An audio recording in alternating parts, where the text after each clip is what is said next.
Walladmor. Chapter Roman 1 as, when a dolphin and a seal are met. In the wide champion of the ocean plain. With cruel shove, their courages they whet. The maesterdom of each, by force to gain. And dreadful battle, twixt them do darraign. They snuff, they snort, they bounce, they rage, they roar. That all the sea disturbed with their train. Doth fry with foam above the surge's hoar. Such was betwixt these two, the troublesome uproar. Fairy Queen B. Roman 5 Roman 100 Roman 2. Perhaps the reader may still remember the following article in the Times newspaper, which about a year or two ago raised a powerful interest on the Welsh coast.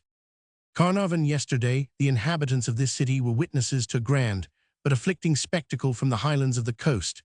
The steam vessel Halcyon from the Isle of Wight, and bound to the north coast of Wales, was suddenly in mid-Channel. Not a breath of wind ruffled the surface of the sea driven into our bay. Scarcely had she rounded the point of Harlech when we beheld a column of smoke rising, and in a moment after a dreadful report echoing from the mountains made known that the powder magazine was blown up, and the ship shattered into fragments. The barks which crowded to the spot from all quarters found nothing but floating spars, and were soon compelled to return by the coming in of a dreadful hurricane. Of the whole crew, and of 60 passengers, chiefly English people returning from France, not one is saved. It is said that a very atrocious criminal was on board the Halcyon. We look with the utmost anxiety for the details of this melancholy event. To the grief of several noble families in England, this account was confirmed in its most dreadful circumstances some days after the bodies of Lord W. and of Sir O., that distinguished ornament for so long a period of the House of Commons, were found upon the rocks. So much were they disfigured that it was with difficulty they were recognized. On that day there stood upon the deck of the Halcyon a young man who gazed on the distant coasts of Wales, apparently with deep emotion. From this reverie he was suddenly roused. As the ship whirled round with a hideous heaving, he turned, as did all the other passengers who had been attracted on deck by the beauty of the evening, to the man at the helm. He was in the act of stretching out his arms to the center of the ship, whence a cloud of smoke was billowing upwards in voluminous surges. The passengers turned pale. The sailors began to swear. It's all over, they shouted. Old Davy has a so huzzah, let's have some sport, as long as he leaves us any daylight.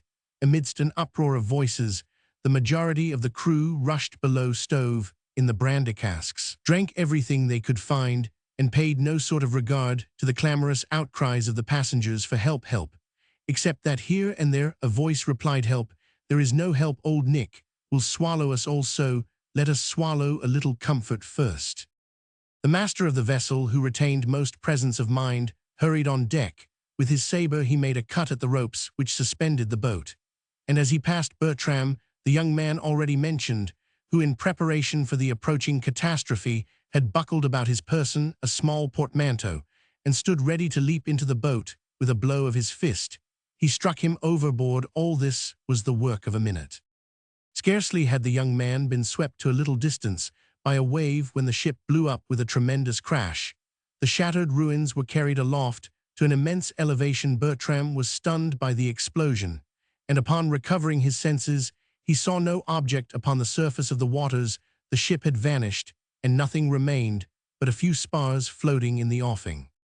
Urgent distress throws us back upon our real and unfanciful wants. In the peril of the moment, Bertram forgot all the prospects, sad or gapingful or flattering, which had occupied his thoughts on board the ship, and exerted his utmost force to swim through the tumbling billows to a barrel at a little distance, which appeared and disappeared at intervals, sometimes riding aloft, and sometimes hidden by the waves. At the moment when his powers began to fail him, he succeeded in reaching the barrel, but scarcely had he laid hold of the outermost rim with both hands when the barrel was swayed down from the opposite side. A shipwrecked man, whose long wet hair streamed down over his face, fixed his nails, as it were the talons of a vulture, on the hoops of the barrel, and by the energy of his gripe it seemed as though he would have pressed them through the wood itself. He was aware of his competitor, and he shook his head wildly to clear the hair out of his eyes, and opened his lips, which displayed his teeth pressed firmly together. No, though the DL himself through must down into the sea, for the barrel will not support both.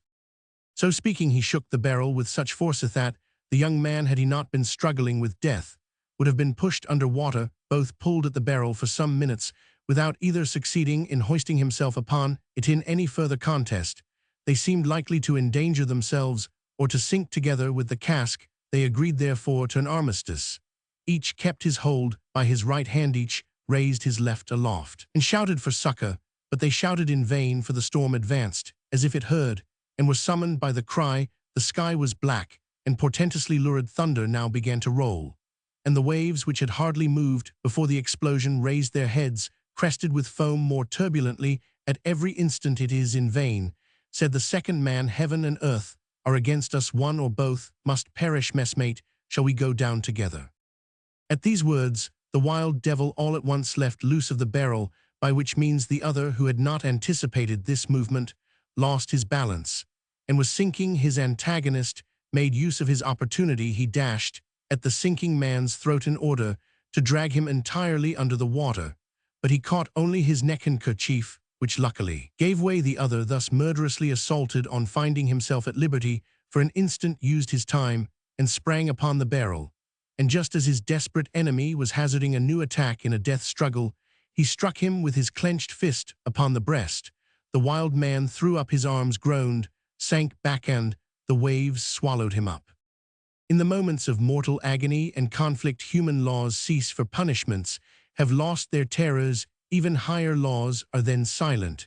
But in the pauses of the struggle, the voice of conscience resumes its power, and the heart of man again relents. As Bertram went rocking over the waves, numbed in body and exhausted in spirits, all about him hideous gloom and the fitful flashes of lightning serving but to light up the great world of terrors, his inner voice was not so silenced but that he felt a pang of sorrow at the thought of having destroyed the partner of his misfortunes. A few minutes, however, had scarcely passed before he heard a groaning near him. Happily at this instant a flash of lightning illuminated the surrounding tract of water, and he descried his antagonist still fighting with the waves. He was holding by a spar, too weak to support his weight, but capable of assisting him in swimming. His powers were apparently failing him. As he looked up to his more fortunate enemy, he stretched out his hand to him and said, "Stranger, show me this pity. All is over with me, or in a moment will be, should you have a happier fate. Take from my pocketbook this letter, and convey it to the lady. Oh, if thou hast ever loved, I beseech thee to do this. Tell her that I never ceased to think of her, that I thought of her only when I was at the point of death, and whatsoever I may have been to man, that to her I have been most faithful." With frantic efforts he strove to unclasp his pocketbook, but could not succeed. Bertram was deeply touched by the pallid and ghastly countenance of the man, in whose features, however, there was a wild and licentious expression which could not be mistaken, and he said to him, "Friend below, if I should have better luck, I will endeavor to execute your commission. Meantime, I can swim, and I have now rested myself. Give me your hand. You may come aloft, and I will take a turn in the waters until I am tired. In this way, by taking turn about, possibly both of us may be saved." "What?" cried the other. "Are you crazy, or are there really men upon this earth, such as books describe?" "No matter," said Bertram. "Give me your hand, and spring up. I will catch at the barrel when I feel weak." The other grasped the outstretched hand, and supporting himself for a few moments upon his elbows, gradually ascended the barrel. Bertram, on his part, resigning the portmanteau to his companion, slipped off into the waves. Meanwhile the storm continued, and the natural darkness of night was now blended with the darkness of tempest. After some minutes, the man who was at present in possession of the barrel began thus: "You fool below there, are you still alive?" "Yes, but I am faint, and would wish to catch hold of the barrel again." "Catch away, then. Do you know anything of the sea hereabouts?" "No, it was the first time in my life that I was ever on shipboard." The other laughed. "You don't know it well. Now I do, and I can tell you this: there's no manner of use in our plaguing ourselves and spending the last strength we have in keeping ourselves afloat. I know this same sea as well as I know my own country, and I am satisfied that no deliverance is possible. There is not a spot of shore that we can reach, not a point of rock big enough for a seamew, and the only question for us is whether we shall enter the fishes more alive or dead." "It is still possible," said the other, "that some human brother may come to our assistance." The other laughed again, and said, "Human brother, methinks, my friend, you should be rather young in this world of our sand, have no great acquaintance with master man.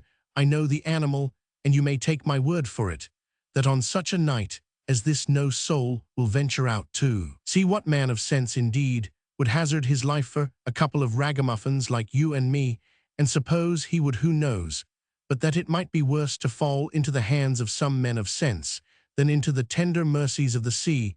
But I know a trick worth two of that." "Tell it then." "Let us leave fooling. This cask, on which I sit to my knowledge, contains rum or arrack, which is as good we can easily knock a hole in it, then make ourselves happy, and boozefling our arms about each other like brothers, and go down together to the bottom. After that I think we shall neither trouble nor be troubled, for we shall hardly come up again, if we go down groggy." "Shocking, why that's suicide." "Well, is your conscience so delicate and scrupulous? However, as you please, for anything I care, and as you like it better, some dog of a fish may do for us what we might as well have done for ourselves. But now come aloft, my darling, ill take my turn at swimming as long as the state of things will allow it, and wait for you below." They changed situations, but even upon the barrel Bertram began to feel his powers sinking. He clung as firmly as he could. But the storm grew more and more terrific, and many times he felt faint in his wild descents from the summit of some mounting wave into the yawning chasm below. Nature is benign even in the midst of her terrors, and when horrors have been accumulated till man can bear no more, then his sufferings are relieved for a time by insensibility. On awakening, it is true that the horrors will return, but the heart has gained fresh strength to support them. So it fared with Bertram, who continued to grow fainter and fainter, until at length, in the midst of silent prayer, he finally lost all consciousness.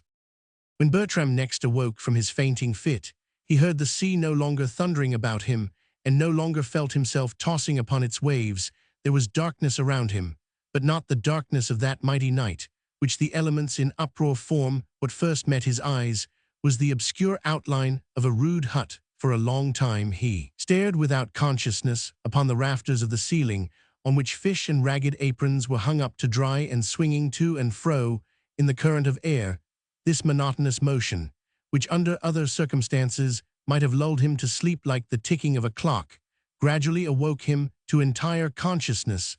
The awful scene which had just passed over him came up to his mind in sudden contrast with that bright moment on the deck of the Halcyon, in which he had first beheld the coasts of Wales lying in sunshine before him, and his thoughts soon took a coherent arrangement, though he could not yet make out the connection between the barrel on which he had navigated, the ocean, and his present bed, nor between that fearful night abroad and the dried herrings and patched aprons which now dangled above him. These thoughts, however, gave way at this moment to anxiety about his portmanteau. This, to his great satisfaction, he found beneath his head, and he now turned his attention to the other objects about him. The cottage was of that humble order which in this kingdom are found only at the extremities of the Scotch Highlands, and tenanted by a race of paupers who gain a scanty subsistence from the limpets and other marine products, which they take at low water. The framework of the hovel was rudely put together of undressed pine boughs. The walls were a mixed composition of clay turf, seaweed, muscleshells, and flints. Timbers had been laid for the main beams of a ceiling, but they were not connected by joists nor covered in, so that the view was left open to the summit of the roof, which, being composed of sedge and moss, allowed a passage to the wind and rain. In the little room were hanging all kinds of utensils, but in so confused an arrangement, and in so dubious a light, that Bertram could make out but little of what he saw. The sole light in the hut proceeded from a fire in the corner, but this fire was so sparingly fed that it seldom blazed up or shot forth a tongue of flame, except when a draught of wind swept through, which, however, happened pretty often. The smoke escaped much less through the chimney than through the chinks of the wall, enveloping every object in a dusky shade, and deepening the gloom. Perfect silence reigned in the house, and no living creature appeared to be present. But once, when the fire happened to shoot forth a livelier gleam, the clouds of smoke parted and discovered a female countenanceoled, and with striking features, and fixing a pair of large dark grey eyes upon a pan or cauldron, which hung over the fire. Sometimes, when a cloud of vapor arose from the pan, and collected in a corner into fantastic wreaths. She pursued it with her eyes, and a smile played over her withered cheeks. But when it dispersed or escaped through the chinks, a low muttering, and sometimes a moaning, might be distinguished. She had, as Bertram observed, a spinning wheel between her feet, but busy as her hands seemed, and mechanically in motion, it was evident that she did little or no work. At intervals she sang, but what she sang was more like a low muttered chant than a regular song. At least Bertram understood not a word of it, if words they were that escaped her.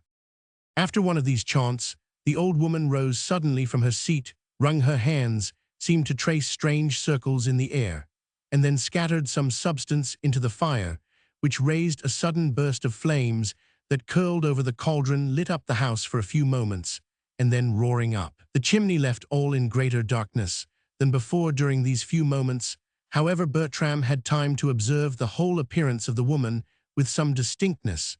She seemed to have the stature of a well-grown man, but her flesh had fallen away so remarkably that the red frieze gown which she wore hung in loose folds about her, much as Bertram was shocked at first by the spectacle of her harsh bony lineaments, her fiery eye, and her grey disheveled hair, yet perceived in her face the traces of former beauty. She raised her bony arms as if in supplication to that quarter of the room where Bertram was lying. He perceived, however, that it was not himself, but some object near him, which drew her attention. To his great alarm, he now discovered close to himself a chair, only one in the room, and sitting upon it, some motionless figure in the attitude of a living man.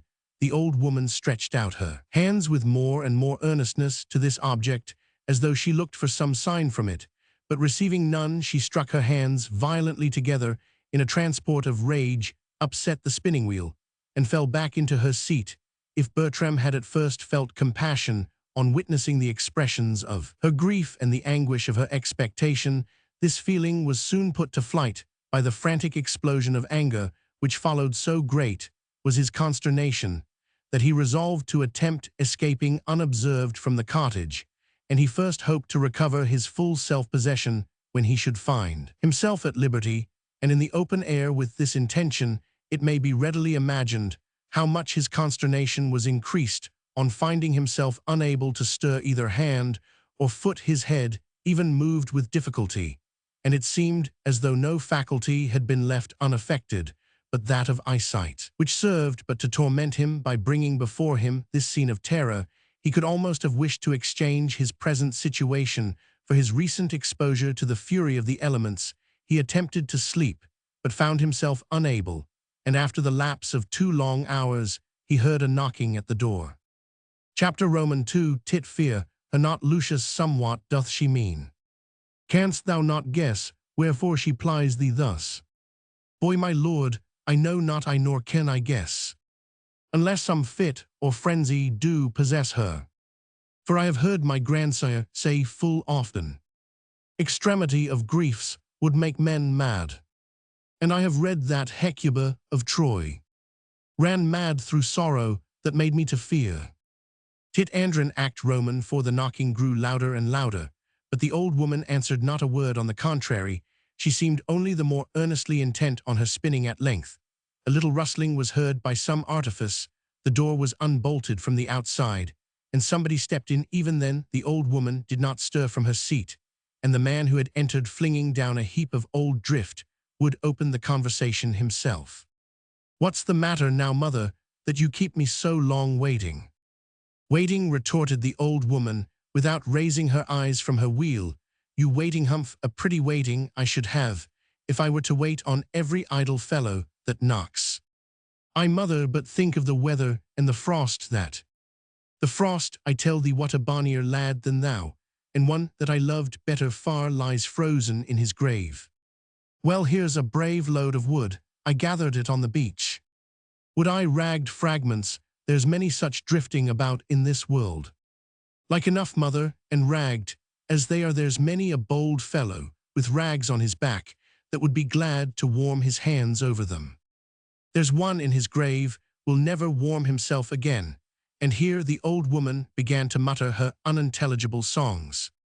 Soth old crooning, said the young man to himself, and going up to the fire he said, Mother, You mind nothing, you've no thought for any of us, and one of these days you'll be doing something or other that will bring the police rats upon us, and then all's up, and we shall all go to the old tree. To the tree go and welcome, and I'll go with you. All the tribe of you is not worth a hair of him that I knew once. And when the day comes that some are outside and knocking at the door that shall knock, well, I wot one of these days and all you are hushed and trembling within, and the proudest of you shaking at the knees. Then comes my time for laughing, and I will open the door and cry, here they are. The young man muttered something to himself, pushed aside the cauldron, and laid on some faggots and dry wood so that the rude hovel was suddenly illuminated with splendor.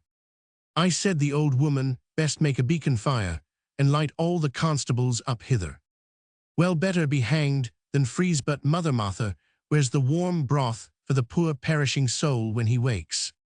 What, said the old woman angrily, shall I go down on my knees and tend him like a son of my own? Well, I remember the day, woe is me, that they all scoffed at me when I moaned for one that was not a stranger.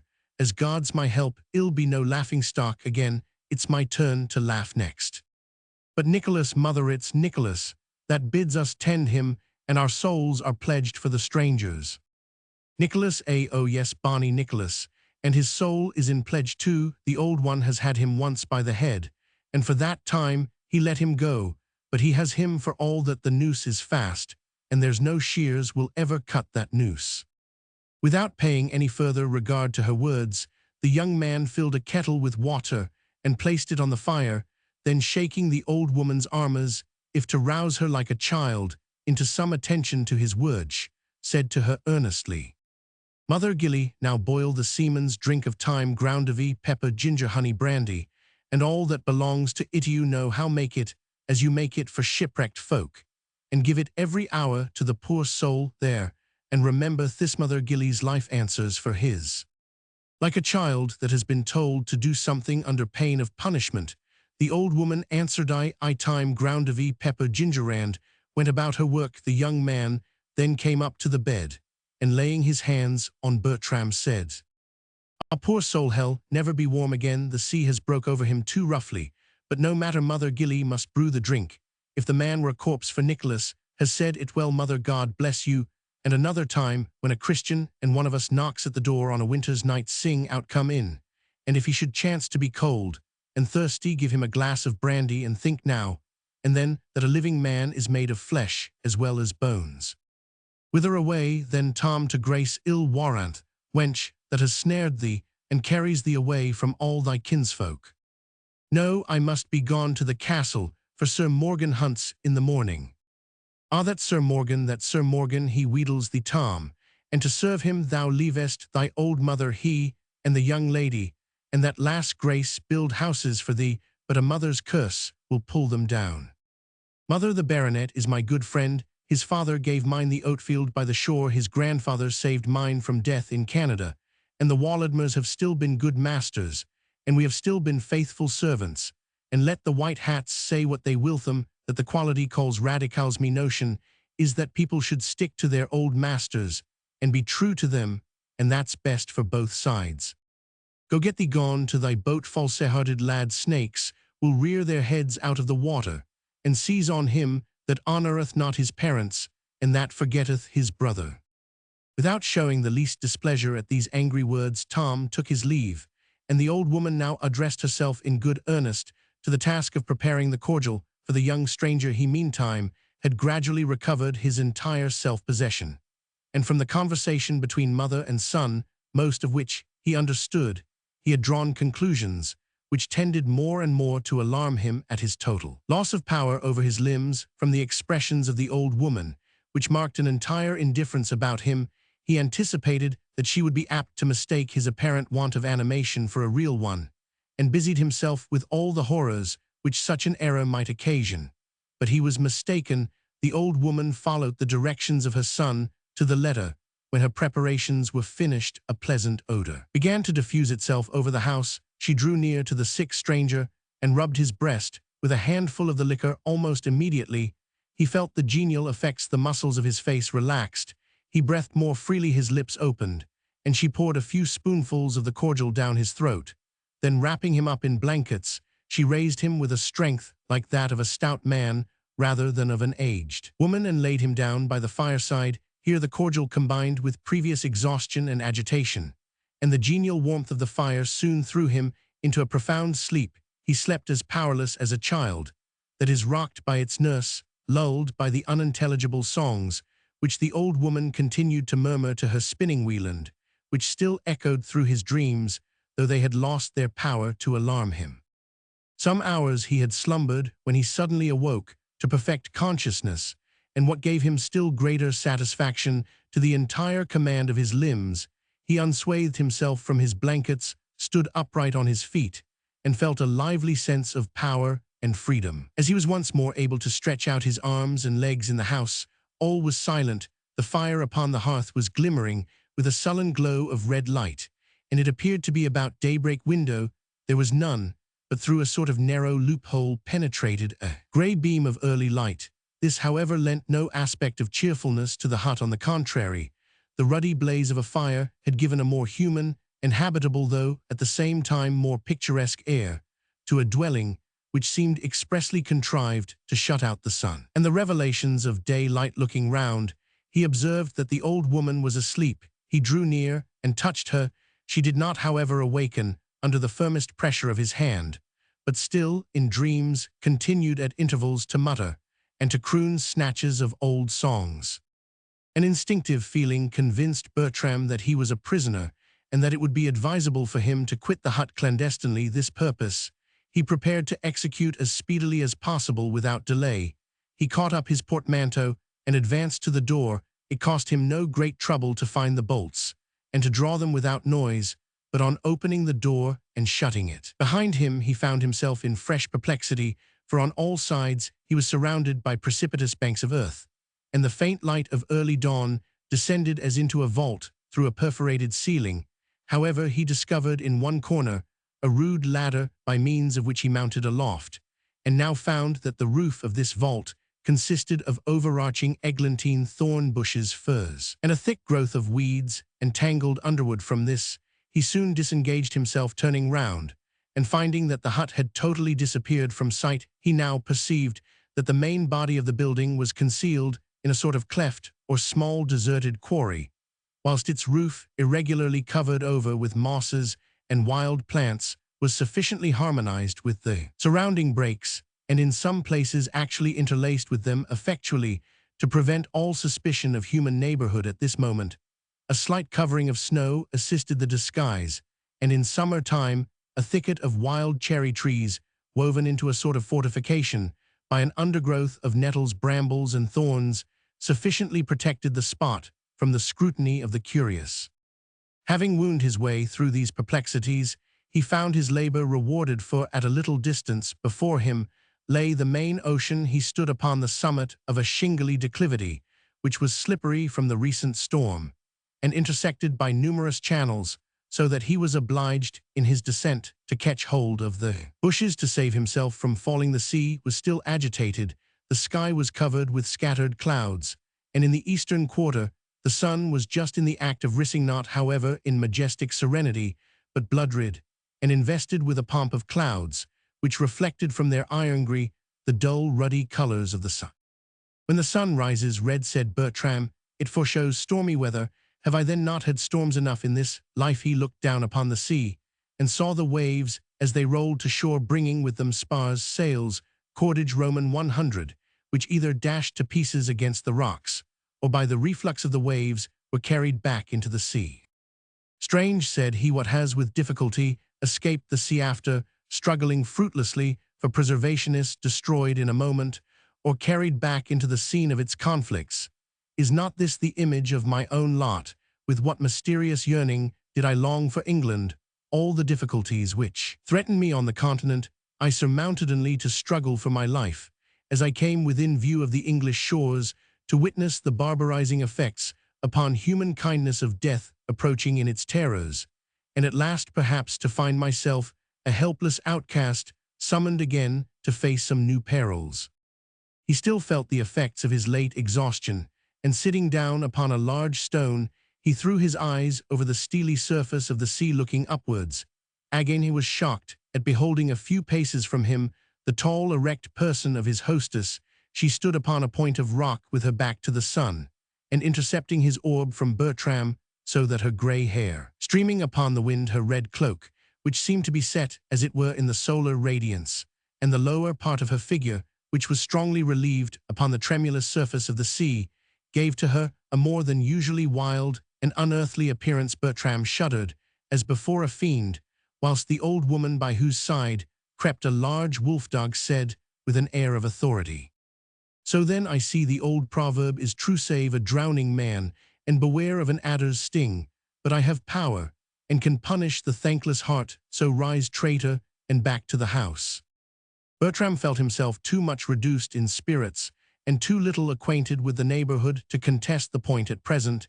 He considered, besides, that he was really indebted to her for attentions and hospitality, and was unwilling to appear in the light of a thankless guest. In this feeling, he surrendered himself to her guidance, but to gratify his curiosity he said, "Good mother, I owe you much for my recovery, but who is it that I must thank for my deliverance from the water? I was lying upon a barrel at the mercy of the waves. I lost my senses, and on recovering I find myself with you, and know not how or by whose compassion. What then? You'll never be a hair the drier for knowing that. But mother, I had a companion in my misfortunes. Was he saved along with me, or have the waves parted us forever? Never trouble yourself about that, you are saved. That's news enough for one day. If the other fellow is drowned, all the better for him. Hell, not need hanging here." The old woman laughed scornfully, and sang a song of which the burthen was, "High is the gallows, the ocean is deep. One aloft, one below, how sound is their sleep." Bertram now descended again into the hovel, and finding that the old woman would answer no more questions, he stretched himself upon his bed, and throughout the day resigned himself to the rest which his late exhaustion had rendered necessary. From a slumber into which he had fallen towards evening, he was awaked by a gentle pressure upon his arm. He unclosed his eyes for one moment, but shut them again immediately under the dazzling glare of a resinous torch, which the old woman held. In his present situation, he thought it best to dissemble, and therefore kept his eyes half closed, peering at the same time from beneath his eyelids, and watching the old woman's motions. She was kneeling by the side of his bed. With her left hand, she raised aloft a torch. With her right, she had raised a corner of the blanket, and was in the act of examining his left arm, having stripped his shirt sleeve above his elbow, and appearing at this moment to be in anxious search of some spot or mark of recognition. Her whole attitude and action betrayed a feverish agitation. Her dark eyes flashed with savage fire, and seemed as though straining out of their sockets, and Bertram observed that she trembled, a circumstance which strikingly contrasted with the whole of her former deportment, which had discovered a firmness and intrepidity very alien to her sex and age. Presuming that her guest was asleep, the old woman now transferred her examination to his right arm, which lay doubled beneath his body, and which she endeavored gently to draw out. Not succeeding in this, she made an effort to turn him completely over. To this effort, however, without exactly knowing why, Bertram opposed all the resistance which he could, without discovering that he was awake, and the old woman, unless she would rouse him up, which probably was not within her intention, found herself obliged to desist. Her failure, however, seemed but to increase the fiendish delirium which possessed her. She snatched a blazing pine bough from the fire, stepped into the center of the room, and waving her torch in fantastic circles about her head, began a solemn chant in a language unknown to Bertram, at first low and deep, but gradually swelling into bolder intonations. Towards the end, the song became more rapid and impetuous, and at last it terminated in a sort of wild shriek. Keeping her eyes fixed upon Bertram, as if to remark the effect of her song upon him, the old woman prepared to repeat it. But just at this moment was heard the sound of voices approaching, a wild hubbub, succeeded of wrangling, laughing, swearing from the side on which Bertram had ascended the ladder, and directly after a clamorous summons of knocking, pushing, drumming, kicking at the door, the aged hostess, faithful to her custom, laid down her pine brand on the hearth, arranged the blanket again, and seated herself quietly, without taking any notice of the noise. Only whilst she turned her spinning wheel she sang in an under voice. He that knocks so loud must knock once and again. Knock soft and low, or ye knock in vain. Meantime the clamorers without contrived to admit themselves, as the young man had done before, but did not take the delay so patiently. It was a company of 5 or 6 stout men, any of whom, to judge by their appearance, a traveller would not have been ambitious of meeting in a lonely situation. The general air of their costume was that of seafaring men, close short jackets, long roomy slops, and coloured handkerchiefs tied loosely about the neck and depending in long flaps below the breast. A fisherman's hat with large slouched brim was drawn down so as nearly to conceal the face. All wore sidearms, and some had pistols in their belts. In colours, their dress presented no air of national distinction. For the most part, it seemed to be composed of a coarse sacking originally grey, but disfigured by every variety of stains, blended and mottled by rain and salt water. Bertram could discover no marks of rank or precedency amongst these men, as they passed him one by one, each turning aside to throw a searching glance on the apparently sleeping stranger.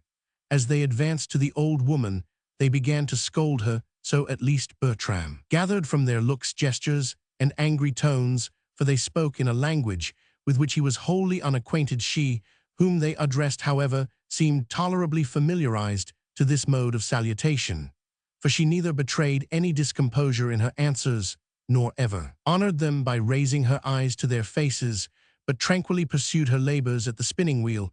It was pretty evident that the aged woman exercised a very remarkable influence and some degree of authority over these rough seamen.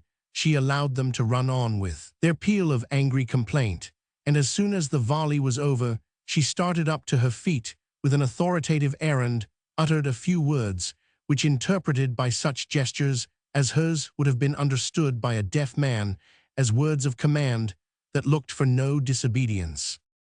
The men muttered, swore a little, and cursed a little, and then, sitting down in any order and place, just as every man happened to find a seat, made preparations for a meal, such as circumstances allowed. Broth was simmering on the fire from various baskets, were produced breadship biscuit and brandy, dried haddock and sprats were taken down from the chimney, fresh herrings were boiling, and in no long space of time the whole wealth of the hut, together with no small addition imported by the newcomers, seemed in a fair way of extinction. Bertram felt violently irritated by appetite to jump up and join the banqueters, for this was the second night since his shipwreck, and he was beginning to recover from his fatigues, but doubts and irresolution checked him, and a misgiving that this was not the most favorable moment for such an experiment, especially as he perceived that he himself was the subject of general conversation. Without relaxing in their genial labors, the men showed sufficiently by their looks and gestures that they were deliberating on some question connected with himself.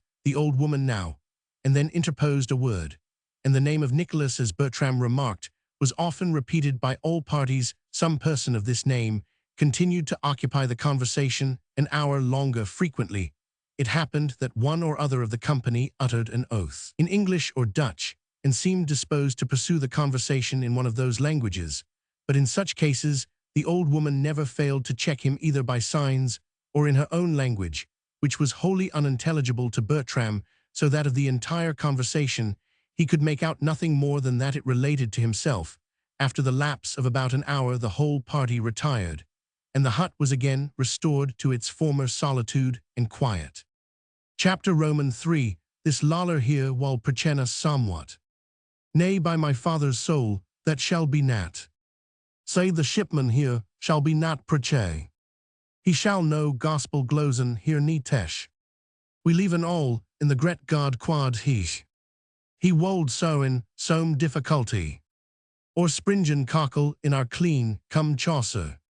As soon as the last echo of the retreating footsteps had died away, Bertram raised himself up from his couch, and playing the part of one just in the act of awaking, he yawned, and asked for something to eat and drink. The old woman grumbled, and fetched him the remains of a jug of whiskey with some biscuit and fish, never troubling herself to inquire about the palatableness of these viands. Bertram ate and drank with as little scrupulousness as belonged to his situation, and then, finding his spirits somewhat restored, he began to question his hostess afresh. Good mother, I know not whether I was dreaming or half awake, but it seemed to me that there were fishermen or some such people in the house, and that the refreshment I have just taken came from their table. I said the old woman dryly, they can find time to dream that do little with their hands. But what would you have me do, my good hostess? Have you any work for me? The old woman shook her head. Well then, give me the means of going where I have something to do. And where is that? The coast of Wales, for which I was bound when I met with my misfortune. The coast of Wales, never trouble it, they've rogues enough already. Then fixing her eyes steadily on Bertram, she looked thoughtfully and shook her head. Were you ever in Wales before? Never. Look well to yourself, then. And why? The gallows is high, my bonny lad, and they don't stand much upon ceremony. What is it then you take me for? Am I like a thief or a robber? I know not, but you've a wicked look of one that I know well, and he's doomed to the gallows, if there's a gallows in England. The old woman now relapsed into her moody silence, or answered only by peevish monosyllables, and despairing of gaining any further information from her Bertram, contented himself with requesting that she would acquaint him with the first opportunity which might offer for quitting his present abode, upon which his hostess muttered something in no very cordial or acquiescing tone, and Bertram, drawing the blankets about him, resigned himself to the consideration of his present prospects. He was now so much recovered from his late suffering and exhaustion that he felt prepared to set his hostess and her wolf-dog at defiance, but the scene which he had just witnessed suggested another kind of dangers. He feared that he had been thrown on a nest of smugglers, or worse, some piratical attempts had recently been made on the Belgian flag. Off Antwerp, the parties concerned were said to be smugglers occupying some rock or islet off the coast of Wales, and into their hands Bertram began to fear that he had fallen. Closing his eyes, he continued to ruminate on these possibilities, until at length he dropped into a slumber. From this he was awakened in the middle of the night by a hand laid roughly on his shoulder. He stared up, and beheld the old woman at his bedside. "Get up," said she, "or it will be too late. Yonder's a French captain taking water aboard. Make haste, and hell give you a passage." Bertram sprang from his couch, recompensed his hostess, and hastily prepared for departure. In the midst of this hurry, however, his thoughts had leisure to revert to those anxieties which had occupied him as he was falling asleep. Who was this French captain? Whither bound? What was his connection with those in whose hands he now found himself? On what terms, and with what motives had they treated for his passage? When all is darkness, however, the benighted traveler surrenders himself to the guidance of any light, though possibly no more than a wildering ignis fatuus in the hope that it may lead him out of his perplexities. And fortunately Bertram had little time to pursue any train of anxious deliberations, for at this moment 2 seamen appeared at the door with a summons to follow them, the French captain having taken his water aboard, and being on the point of weighing his anchor. Having made up his mind to take his chance, Bertram prepared cheerfully to follow his conductors, first offering his acknowledgments, however, in few words to his ancient hostess, who on her part muttered some indistinct reply without raising her eyes, or quitting her usual posture at the spinning wheel. The night was profoundly dark, even after they had cleared the brushwood and tangled thickets which smothered up the rocky vault. The weather, however, was calm. A star or two gleamed out from the thick pall of clouds. The sea broke upon the coast with no more than its ordinary thunders. Supported by his 2 guides, Bertram easily contrived to slide down the shingly precipice, and on reaching the bottom crossed the beach and stepped on board a very large 12-oared boat. Heavily laden in the bottom were lying a number of casks and bales, and she was full of men, but what particularly struck Bertram was the gloomy silence which prevailed so opposite to the spirit of life and gaiety which usually attend the embarkation of sailors. Whilst the boat was now cutting her way through the waves, and the monotonous stroke of the oars broke upon the silence of the night, Bertram had leisure to renew his speculations upon the nature of his immediate prospects. A slight circumstance gave them a favorable color at this moment. A night breeze was sweeping pretty freshly over the water, and Bertram, who had preserved but a slender wardrobe from his shipwreck, felt its influence so much that he shivered from head to foot. This was not unobserved, and one of the men drew out a large woolen boat cloak and wrapped it about him with an air of surly good nature. This was a trifle, but it indicated that he had fallen amongst human hearts, and it is benignly arranged by Providence that as in this life trifles light as air furnish the food of our fears, our jealousies, and unhappy suspicion, so, also oftentimes from trifles of no higher character, we draw much of our comfort, our hopes, and assurance. Although the boat was rowed stoutly, yet being very deeply laden, nearly an hour elapsed before she fell alongside the French captain. A solitary lanthorn or two were twinkling from the sides, and they were hailed by the party who had the watch with a qui va uttered, however, as Bertram remarked in a cautious and subdued tone to this challenge, the boat returned for answer Petures du Roy et de la Sainte Vierge, upon which rope ladders were dropped, the boat's company ascended, and the barrels Roman 100 were hoisted up by pulleys to the deck. Bertram admired the activity, address, and perfect orderliness with which so many heavy casks were raised above the decks, and then lowered into their several stations at the same time, that he could not but suspect from their number and appearance that the business of watering was not the only one which had induced the French captain to drop his anchor at this point. It tended, however, somewhat to abate these suspicions that, by the flashes of the lanthorns, as they played unsteadily upon the guns, anchors, and tackling of the vessel, he could distinguish the lilies of France, and upon inquiry from the helmsman who spoke to him, however, in English, he learned that he was on board a French corvette, Les Trois Fleurs de Lys. At this moment, the wind veered a point, and instantly a voice of thunder was heard exclaiming, "Mort de ma vie, look sharp, by the three names of Satan, ill send you a message else from this little brace of bulldogs, you there at the foresheet handy, will you, or by Our Lady, ill nail you to the mast, until the cormorants have made their breakfast." All was now life and activity, the sails were bent, and furled men and boys were crawling about every part of the rigging. The helmsman took his quiet station, and just as day began to break, the Trois Fleurs de Lys, with all sails set, was running gaily before a fresh breeze of wind. She had made a good deal of way before there was light enough for Bertram to examine the coast he was leaving, and by the time he became able to use his eyes with effect, all the details by which it was possible to have identified the exact situation of his late confinement were obliterated and melted into indistinct haze, which preserved only the great outlines of the coast. In these, the principal feature was a bold headland, and within that a pretty deep bay. "What is that promontory called?" said Bertram, addressing an old sailor who was passing him at the moment. "What, that right a helm?" said the sailor. "Yes, they call that Lubber's Point." "And what do you call the bay beyond?" "The bay, why, Buttermilk Bay, and t'other horn to leeward is Cape Sugar Candy." So saying, the old sailor hitched his trousers, and with perfect gravity passed on, leaving Bertram not much in his debt for any accessions to his geographical knowledge. He had no leisure, however, to ruminate on this little specimen of nautical gaiety, for just at this moment up rolled a brawny, thick-set figure, and without any ceremonies of introduction or salutation, spoke to him, rather spoke at him thus: "So this is the son of a gun that was asking for a passage."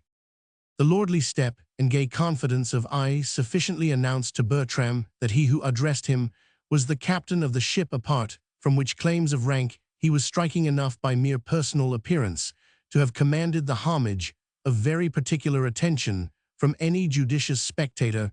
His figure was short, broad, prodigiously muscular, his limbs, though stunted, appearing knotty, and in woodman's language, gnarled, at the same time that the trunk of his body was lusty and, for a seaman, somewhat unwieldy in age. He seemed nearer to 70 than 60, but still manifested an unusual strength, hardened to the temper of steel by constant exposure to the elements, and by life of activity. The color of his hair was probably white, that is per se, and with reference to its absolute or fundamental base, but by smoke and neglect it had been tarnished into grim upper strata of rusty gray and sullen yellow, which contrasted with a broad, fiery disk of face, harsh, bushy eyebrows, and a Bardolph nose effectually extinguished all ideas of the venerable, which might else have been suggested by his age. A pair of keen gray eyes looked out from a mass of flesh in which they were sunk, and by their cat-like glances showed pretty clearly that in the hour of danger and conflict they could awaken into another sort of expression, more characteristic of the man, an expression, however, which in this piping time of peace, and in the hours of his gentle morning potations, was content habitually to slumber. The captain's gait we have described as rolling, which in fact it was, but without meaning at all by that expression to derogate from its firmness, for firm it also was as the tread of a hippopotamus, and wheresoever the sole of his vast splay foot was planted there, a man would have sworn it had taken root like a young oak. But a figure as broad as his could do no other than roll, when treading the deck of a vessel that was ploughing through a gay tumbling sea. As to dress, the captain wore long slops of striped linen, stout shoes, and immense shoebuckles, but for the upper part of his costume, in spite of his official dignity, he chose to sport, instead of the long uniform coat of a French captain, a short blue jacket worn over a red waistcoat, to which last was attached a broad leathern belt bearing a brace of pistols, and depending from the belt by a short chain, he carried a Turkish scimitar in a silver scabbard upon his head. Only could he be said to wear any mark of distinction that proclaimed his rank, for upon his hat, which was a round one like that of all the crew and slouched like theirs, but a little higher, advanced by way of cockade, and as a badge at once of the national flag he hoisted, and of his own rank, a very conspicuous white lily. Such was the portly personage that now came up to Bertram, or rather shouldered him in passing, and summoned him, as it seemed to face about, by demanding, in the voice of a stentor, "Sothis is the son of a gun that was asking for a passage." Bertram turned to face the captain's side, made his bow, and modestly replied that he was the person who had been a candidate for that honor. Without altering his oblique position, the captain slightly turned his head, carelessly glanced his eye over Bertram's person, and replied thus: "So humph, damn, and where do you want to go ashore?" "At Bristol," said Bertram, "or any place on the coast of Wales." Bristol, devil, coast of Wales. The devil's grandmother was the like. Ever heard Captain Laharnois to alter his course, the trois fleurs de lis, to tack and wear drop her anchor, and weigh her anchor for a smock-faced vagabond? But I thought, sir, that is, I understood that the fleurs de lis was expressly purposing to cruise off the Welsh coast. Expressly purposing a tobacco box. I tell you what, Tom Drum, there's a DD deal, too many rogues running about these Caesar DD deal, and the English police is no great shakes of a police that doesn't look more sharply after them. Who the devil are you?" Bertram was preparing to answer this unceremonious question, but the captain interrupted him. I can see with half an eye an Abram man, a mumper, a knight of the post, that jumps up behind coaches, and cuts the straps of portmanteaus, steals into houses, in the dusk waylays poor old people and women to rob them of their rags and their halfpence. For as to the highway and cutting throats, I think he has hardly mettle for that, or maybe he's a juggler, a rope dancer, and plays off his hocus-pocus on people's pockets. Upon my word, Captain, you put unspeakable wrong upon me. With all my heart, God give you health to wear it. Touched to the quick by these affronts, Bertram drew out his pocketbook, and taking out some papers, he presented them with all the hauteur he could assume to the captain, saying at the same time, "If, sir, you will do me the honor to run your eye over my passport and the certificates annexed, I am disposed to think that I shall not need any further vindication from the suspicions you are pleased to intimate." "Tolderolo," said Captain Laharnois, "what's this trumpery? Whose pothooks are these?" At the same time negligently unfolding the papers, and tearing several by his coarse way of handling them, he threw a hasty glance over one or two, but it struck Bertram that he was holding them upside down, be that as it might. After tumbling, mumbling, and tearing one document after another, noble captain tossed them all on the deck, advanced the broad extinguisher of his foot up, and then blew out a cloud of breath into the morning air, and exclaimed, "Poo-poo, Tom Drum, Lillibulero, twant doffurged papers, never think to put off your rogue's tricks on Captain Laharnois." So saying, he rolled off to complete his quarterdeck turn, preparing, however, to open his fire again when he came upon the other tack.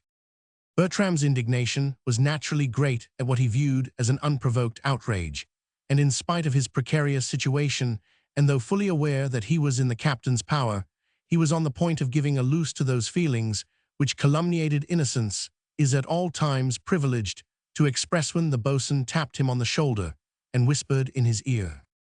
Easy, master, easy. The captain doesn't mean all he says. He speaks worse than he thinks. When he has taken his breakfast, rather early, he takes brandy to breakfast, you understand, twice a day. He hauls his wind, and speaks you as fair as a man could wish just afore breakfast.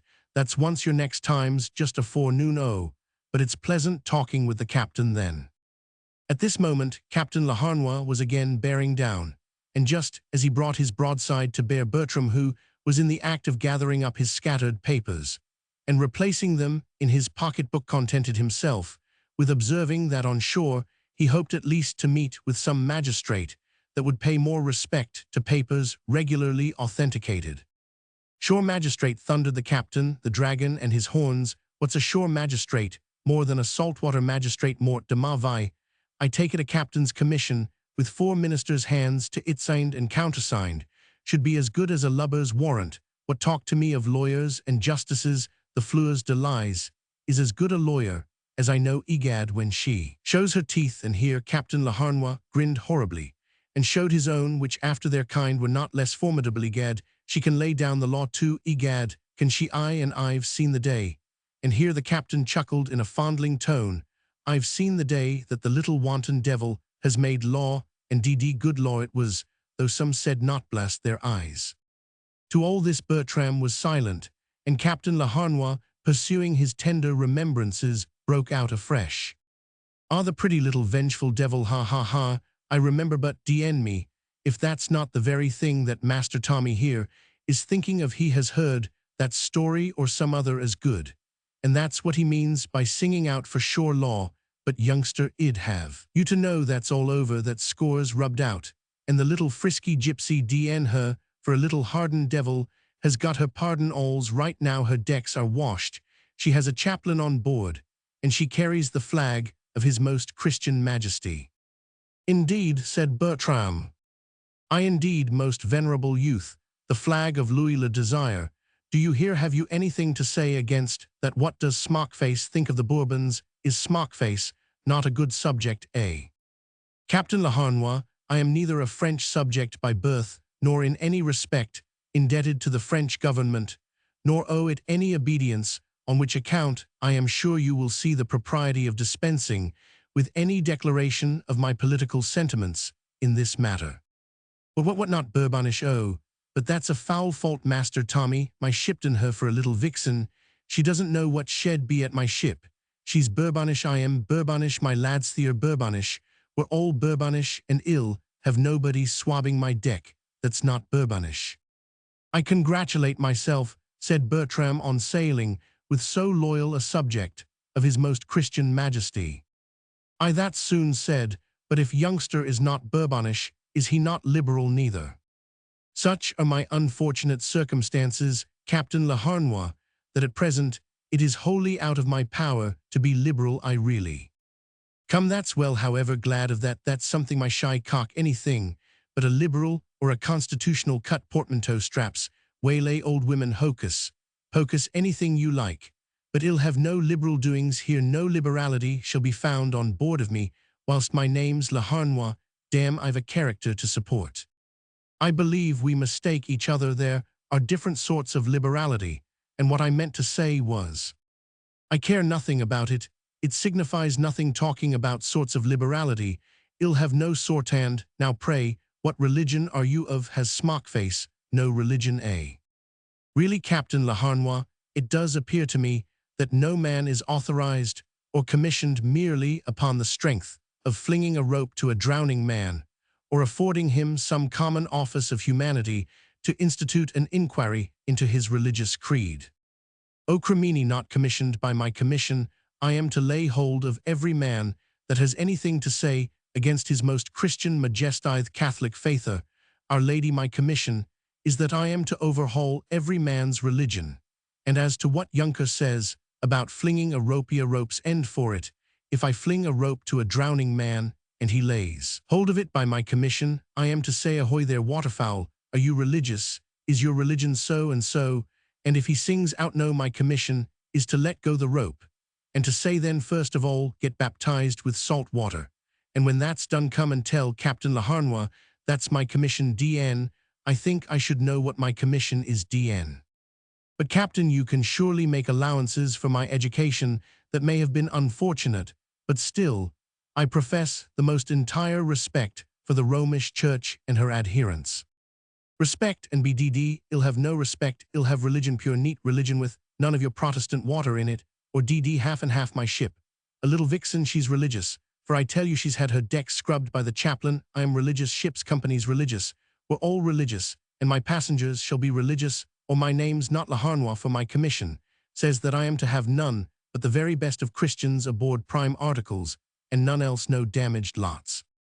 Bertram was perfectly confounded at hearing of such intense orthodoxy on board a man of war, but he was disposed to question the entire accuracy of the representation on chancing to observe that all the crew who were behind the captain's back were laughing as they went about their work. Captain Laharnois himself seemed more than half disposed to laugh at his own picture of the holy fleurs de lis, but at this moment he began to feel drowsy, and giving up for the present any further examination of his passenger's theology, he got under way for his cabin, grumbling out as he advanced, but without looking back. Well, this'll do for the first examination, and for Our Lady's sake, and for the honor of the White Lily Smockface may bundle himself between decks till the next time that we pump ship, and then he must overboard with the bilge water. We must be charitable now, and then for Our Lady's sake, but let us have no irreligion, let all be handsome lovely. Bourbonish and religious, what the DL an irreligious dog aboard Captain Laharnois, but I shall overhaul his principles, for that's what my commission says, else my name's not Laharnois damn with, which emphatic monosyllable ascending in a growl from the bottom of the companion ladder, Captain Laharnois concluded his matins on the deck of the Fleurs de Lis. A roar of laughter followed his final disappearance, and a succession of songs which seemed anything but handsome, lovely, Bourbonish, or religious. Chapter Roman 4 Pist, Perpend my words, O Signia do and mark. O Signia do thou deest, on point of fox. Except, O Signia, thou do give to me egregious ransom. Fr sol, O prenez misericord, I as pity de moi. Pies moi shall not serve, I will have 40 mois. Hen Roman 5, Act 4. Spite of the captain's absence, and though there was no regular officer to represent him, Bertram was surprised to find that the duty on deck seemed in no respect to suffer either in order, precision, or alacrity. All were in full activity, moving with the industry, and almost with the instinct of bees in the topsamong, the shroudser. On deck, handling the ropes, trimming the sails, sounding, and performing all other parts of a vigilant seaman's duty, this seemed the more remarkable, as most of the crew carried a flask of brandy slung about their necks, very few of them choosing to justify the captain's flattering picture of their orthodoxy by substituting a rosary.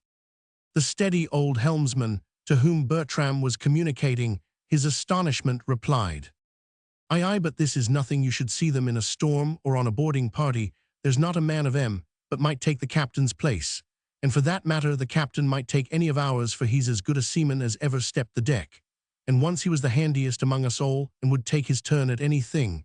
But now, I know not what's come to him ever since we were made regular, you understand, and crossed out of the King's Black Book sand since the captain got his commission. It's partly my belief that he's not right here touching his forehead, and no good will come of it for 1 hour. We must behave pretty and be upon honor. And says he, lads, I must have you chained up by reason we're now a king's ship, and the next hour hell be laying his plots and his plans for doing some business in the old line. The captain must have a spree now, and then he couldn't be well without it, whereby it comes that what between the old way and the new way, a queer rum-looking life we lead.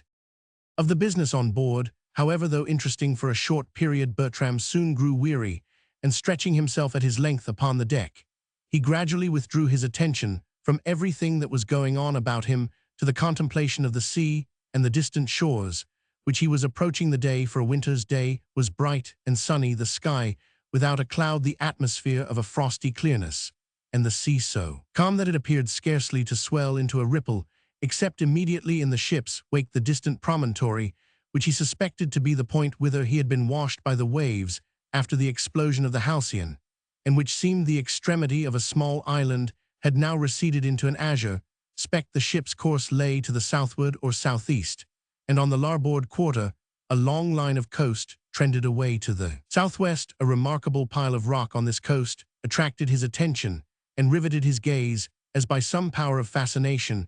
Who will refuse to sympathize with the feeling which at this moment possessed him? What person of much sensibility or reflection, but has in traveling or on other occasions sometimes felt a dim and perplexing sense of recognition, awakened by certain objects or scenes, which yet he had no reason to believe that he could ever have seen before? So it was with Bertram. A feeling of painful perplexity disturbed and saddened him as he gazed upon the coast before him.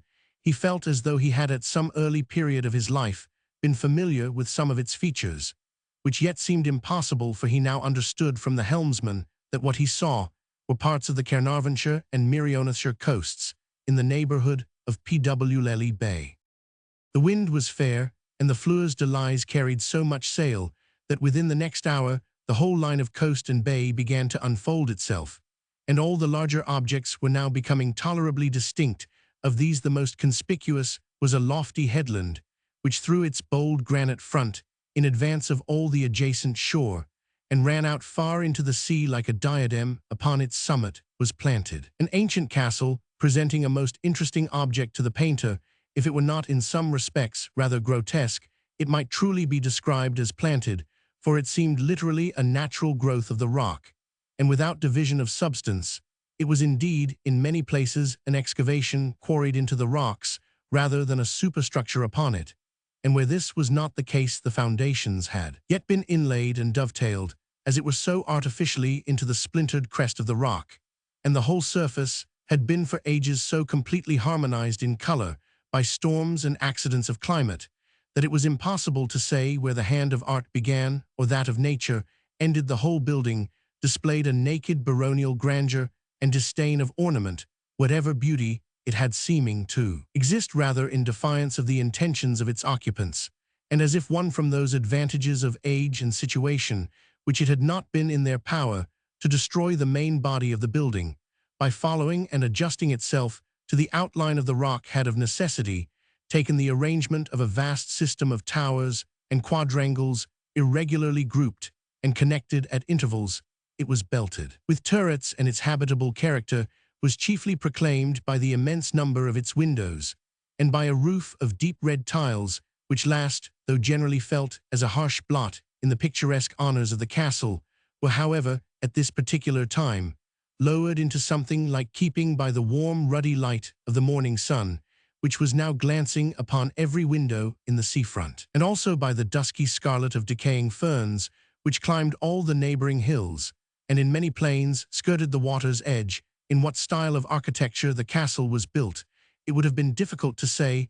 It was neither exactly Gothic nor Italian of the Middle Ages, and upon the whole it might safely be referred to some rude and remote age, which had aimed at nothing more than availing itself of the local advantages and the materials furnished by nature on the spot for the purpose of constructing a secure and imposing fortress, without any further regard to the rules or pedantries of architecture attached to the main building, which ascended to the height of 5 stories and yet did not seem disproportionately high from the extent of its range, were several smaller dependents, some of which appeared to be framed of wood. The purists of our days, who are so anxious to brush away all the wooden patchwork and little tributary cells that formerly clustered about the pillars and nooks of cathedrals like so many swallows' nests, had here apparently made no proselytes, and on the whole the final impression was that of a very venerable and antique, but at the same time rather fantastic building. From each side of the promontory on which the castle stood ran off at right angles a smaller promontory, that which was on the left side, as viewed from the sea, though narrower and lower than the corresponding one on the other side, terminated, however, in a much larger area, and on that consideration, apparently in spite of its less commanding elevation, had been selected as the station for a watchtower. This tower was circular, and in that respect accurately fitted to the area or platform on which it stood, the platform itself being a table of rock, at the summit of a rude colossal cylinder which appeared to grow out of the waves. The whole of this lateral process from the main promontory presented a most impressive object to a spectator approaching it from sea, for the connecting part, which ran at right angles from the great promontory to the platform, had been partly undermined originally, perhaps by some convulsion of nature, but latterly the breach had been greatly widened by storms, so that at length a vast aerial arch of granite was suspended over the waves, which arch once giving away and falling in the rocky pillar, and the watchtower which it carried would be left insulated in the waves. Bertram was more and more fascinated by the aspect of the ancient castle and the quiet hills behind it, with their silent fields and woodlands, which lay basking as it were in the morning sun. The whole scene was at once gay and tranquil. The sea had put off its terrors, and wore the beauty of a lake. The air was frosty, but kindly, and the shores of merry England, which he now for the first time contemplated in peace and serenity, were dressed in morning smiles. A morning, it is true, of winter, yet of winter not angry, not churlish and chiding, but of winter cheerful, and proclaiming welcome to Christmas. The colors which predominated were of autumnal warmth. The tawny ferns had not been drenched and discolored by rains. The oaks retained their dying leaves, and even where the scene was most wintry, it was cheerful. The forest of ported lances which the deciduous trees presented were broken pleasingly by the dark glittering leaves of the holly, and the massy gloom of the yew and other evergreens was pierced and irradiated by the scarlet berries of various shrubs, or by the pussy-colored branches, and the silvery stem of the birch. The fleurs de lis had gradually neared the shore, and in the deep waters upon this part of the coast there was so little danger for a ship of much heavier burthen that she was now running down within pistol shot of the scenery, which Bertram contemplated with so much pleasure. He could distinguish every cottage that lurked in the nooks of the hills, as it sent up its light vapory column of smoke. Here and there he could see the dark blue dresses of the cottage children, and occasionally a sound of laughter, or the tones of their innocent voices betraying them to the ear, where they were not seener the crowing of a cock from the bosom of some hamlet, answered by faintly echoing farms remote, gave language and expression to the tranquil beauty of the spectacle. Bertram absolutely shuddered with the feeling of one who treads upon a snake, as he turned from these touching images of human happiness to the grim tackling and warlike furniture of the little bloody vixen on board, which he was embarked together with the ferocious though intelligent aspects of her desperate crew. He was already eager to be set ashore, and the sudden shock of contrast made him more so on communicating his wishes to the boatswain. However, he was honored by a broad stare and a laugh of derision. "What," said the boatswain, "put you ashore close under the muzzle of Walladmor Castle?" "And why not?" "Ask the captain, my good lad, ask Captain Jackson." "Jackson? I thought the captain's name had been Laharnois." "All's one for that, Laharnois or Jackson, one name's as good as t'other. But I wouldn't be the man to put you upon asking the captain any such a thing. It's odds but you'd be sent overboard, my good lad, head over heels. That's to say, on any day when the captain had taken his breakfast no high as it's perched up amongst the eagle's nests. That d old castle has been the rock that many a good ship has struck on. But wait till 3 or 4 o'clock, and then maybe we'll put you on a shore further down." When wishes are hopeless, the mind is soon reconciled to give them up. Bertram felt that his were so, and contentedly stretching himself again upon the deck, surrendered his thoughts to the influence of the lovely scenery before him. At length the sun was setting, and another reach of coast had unfolded upon his view, when all at once he heard the dash of oars, and on rising up, he observed a little skiff rapidly nearing them. In a few minutes, she boarded the fleurs de lis, and all was life and motion upon deck. Casks and packages were interchanged, and private signals in abundance passed between the different parties. Bertram took the opportunity of bargaining for a passage to shore, and was in the act of stepping into the boat when he was suddenly summoned before the captain. He found the old tiger on the quarterdeck, and in one of his blander humors, Captain Laharnois was sitting on a coil of rope, his back reclining against a carronade, with a keg of brandy on the dexter hand, and a keg of whiskey on the sinister. An air of grim good humor was spread over his features. He had just awaked from slumber, was for a few minutes sober, and had possibly forgotten the heterodoxy of his passenger, whom he saluted thus: "Well, sweet sir, and how goes the world with you?"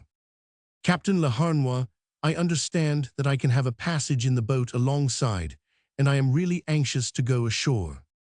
"Well, Tom, and what's to hinder it? The shore's big enough to hold you, and if it isn't, I can't make it bigger."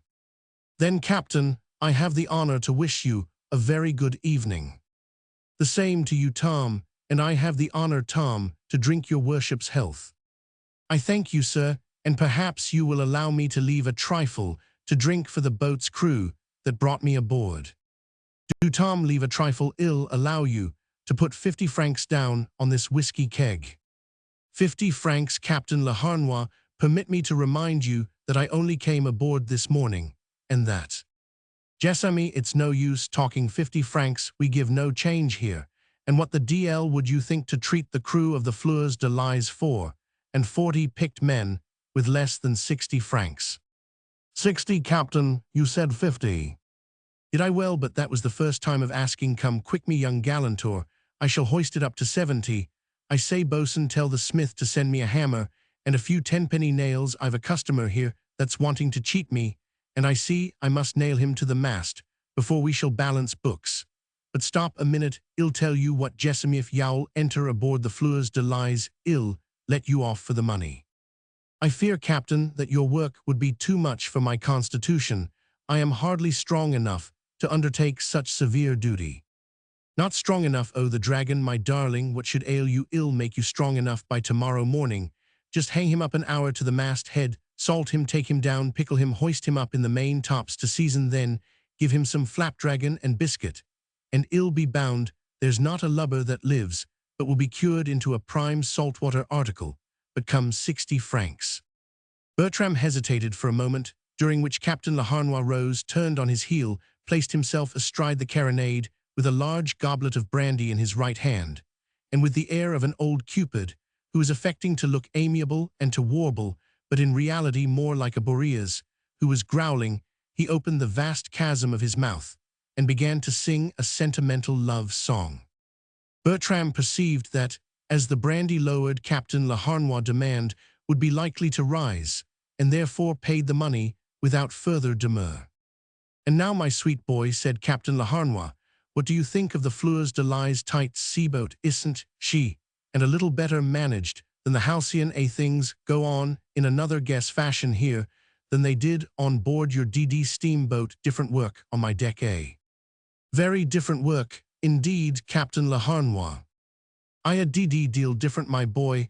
I know what it is I am speaking to when I speak to my lads, but I am DD if a man knows what he's speaking to when he speaks to a boiler." During this speech Bertram was descending the ship's side. When he had seated himself in the boat, he looked up, and seeing the captain lounging over the taffrail, he said, by way of parting speech, "You are right, Captain Laharnois, perfectly right, and I shall always remember the very great difference I found between the Halcyon and the Fleurs de Lis." The old ruffian grinned, and appeared to comprehend, and to enjoy the equivoque. He was in no hurry to clear scores with Bertram, but leisurely pursued the boat. With a truculent leer nailed Bertram with his eye, and when the boat was just within proper range, he took his speaking trumpet and hailed him. "Tom Drum, ahoy! Take care now, when you get ashore, where you begin your old tricks, portmanteaus, old women, tumbling, mind you don't begin hocus-pocus, too soon. Steer large, and leave Walladmor Castle on the larboard tack, for there's an old dragon in Walladmor that has one of his eyes on you by this time. He's on the lookout for you, so farewell, he's angling for you. Goodbye, my lily-white Tom. A handier lad has been caught than you, Tom, so let the old women pass quietly till Walladmor's out of hearing. I can't cry, Tom, but here's my blessing." So saying, Captain Laharnois drank up his goblet of brandy, and tossing his heel-taps contemptuously after the boat rolled away to his orgies at the carronade, and in this manner terminated Bertram's connection with the Trois Fleurs de Lis. It was not very agreeable to Bertram that the gallant captain's farewell speech had drawn the attention of all in the boat upon himself, and in no very advantageous way. Most of the party laughed pretty freely. At the bottom of the boat lay a man muffled up in a cloak and apparently asleep, but it appeared to Bertram that he also was laughing. To relieve himself from this distressing attention, he took out his pocketbook and busied himself with his pencil using it, alternately for minuting memoranda of the scene before him or sketching some of its more striking features. These were at this moment irresistibly captivating. The boat was gliding through a sea unrippled by a breeze. The water was exquisitely clear, and reflecting the rich orange lights of the decaying sunset, a bold rocky shore was before him haunted by gulls and seamews, flights of which last pursued the boat for the sake of the refuse fish, which were occasionally tossed overboard. Behind the rocky screen of the coast appeared a tumultuous assemblage of mountains, the remotest of which melted away into a faint aerial blue, and finally the boat's company itself, consisting of sailors rowing in their shirt-sleeves, fishermen, and their wives in dresses of deep red and indigo, with the usual marine adjuncts of fish, tangles, seaweed. Roman 100 composed a center to the spectacle, which inspirited the whole by its rich coloring grouping. Picturesque forms, the living part of the contributors to this fine composition, seemed, however, but little aware of their own share in the production of the picturesque, for most of them were engaged in amusing their fancies at the expense of Bertram, whose motions had but given a different turn to the satiric humor which Captain Laharnois had called forth. One old man who sate opposite to Bertram laid aside his pipe and said in an undertone to his next neighbor, "Well, in my life I never saw the man that brought as much to paper in a summer's day as young master here has done in 1/2 hour. He beats the parson and Tawny Williams all to nothing. But I see how it is. They say Merlin wrote the history of Wales down to the day of judgment upon these very rocks that lie right ahead, and sure, if he did, there's somebody must come to read it, and that must be young master here, for you see, he cocks his eye at the rocks, as if he had some run goods in his pocket, and was looking out for a signal to come on shore. Look at him now, Lord, how nimbly his fingers go. One would swear he believed that all must be over with this world if he should stop above half a minute. See, look at him, there he goes again." I said another, "But I think he's hardly writing Merlin's history, though it's true enough that old saying about Merlin, he wrote it all with his forefinger, and yet they tell me it is cut as deep into the rock as if it had been done with chisel and mallet. But he must clear the moss off the face of the rock before hell read that, and it's not every man that will read it when that's done." "Who then?" "Why, none but a 7th son of a 7th son, nor he neither, except in the moonlight." "Well, I know not," said the first speaker, "but as to this writing and reading, I see little good it does, Lord, to think of these gentlefolks that come up to Tannibulch and Festiniog in the summer time like a shoal of herrings. I go with scores of parties to Ponteberg-Laslin. Well now, what should you think there could be to write down concerning a great cobblestone, or concerning a bit of a shore or a puddle of water? Yet there's not one of the young quality, but as soon as ever they get sight of the Lynn, bless your eyes, they'll stand, and they'll lift up their hands, and they'll raise the whites of their eyes, and strike out to one another that it's awful to be near the DL, you don't say so. Aye, and then down they all sits, and out comes their books, and the young gentlemen holds their bits of umbrellas for the ladies, and away all their fingers are running like a dozen of harpers playing Morpha Rudlam, and many's the time I've seen stand, whilst a man would walk 1.5 miles staring up at Widow Davis' cottage that one can hardly see for the ivy, and writing concerning it that one would think it was as old and as big as Harlech or Walladmor. Gad, ill make bold some summer to ask what they see about it, for, as Widow Davis said to me, I wonder what they find on the outside, for I never could find anything in the inside. And what do they do with their writings when they've penned God knows, I'm sure it's past my power to think, for it's clear to me, Owen, that a writ concerning a spring will never quench a man's thirst. And as to these limners that go about making a likeness of the sea, why, they'll never get a herring out of it." By this time the boat was running up a narrow creek, which soon contracted into the mouth of a little mountain brook. Here the boat took the ground, and all on board began to jump ashore except Bertram, who was lost in contemplation of the long vista of mountains through which the brook appeared to descend. From this abstraction he was at length awakened by the voice of the old fisherman who was mooring the skiff, and dryly asked him if he purposed to go out to sea again in chase of Captain Laharnois. At this summons he started up, and was surprised to observe that his companions were already dispersed, and going off through various avenues amongst the mountains. The boat was quite empty, and his own portmanteau even had been carried out, and was lying on a stone. "And now, my good friend," said Bertram, "answer me one question. What is the name of the nearest town? For you must know that I am quite a stranger in these parts. In what direction does it lie? How far from this spot? And which is the direct road to it?" "One question, why that's 4 questions, master, and more by 3 than you bargained for. However, as you're a stranger, I'll make shift to fit you with 3 short answers that shall unlock your 4 riddles. The nighest town is Mackinac, and a rum-looking town it is. It's just 15 miles off, and you can't miss it if you follow your nose by the side of this brook, till it leads you into yon pass amongst the mountains." "I am much obliged to you, friend, but is there any person you know of that could guide me through this pass and carry my portmanteau?" "Aye, master, I know of 3 such persons." "And where are they?" "2 of them are on board Captain Laharnois, and the others is where?" "At Mackinac, and I'll warrant him as drunk as he can go." "And of what use will that be to me?" "Nay, master, it's past my power to find out, but you're a scholar, and can tell more than I can." Perceiving that he had got all the information from the old fisherman, which he was likely to get, Bertram wished him good night, and hoisting his portmanteau on his shoulder, set off in the direction pointed out. Chapter Roman 5, Where dwellen ye, if it to tellen be? In the suburbs of a town quod he, lurking in burns and in lanes blind, whereas thighs robbers and thighs thieves by kind, holden here privy fearful residence, as they that dare not shewen here presence. So faren we, if I shall say the Sarth Chaucer. Bertram now found himself in a situation of some perplexity.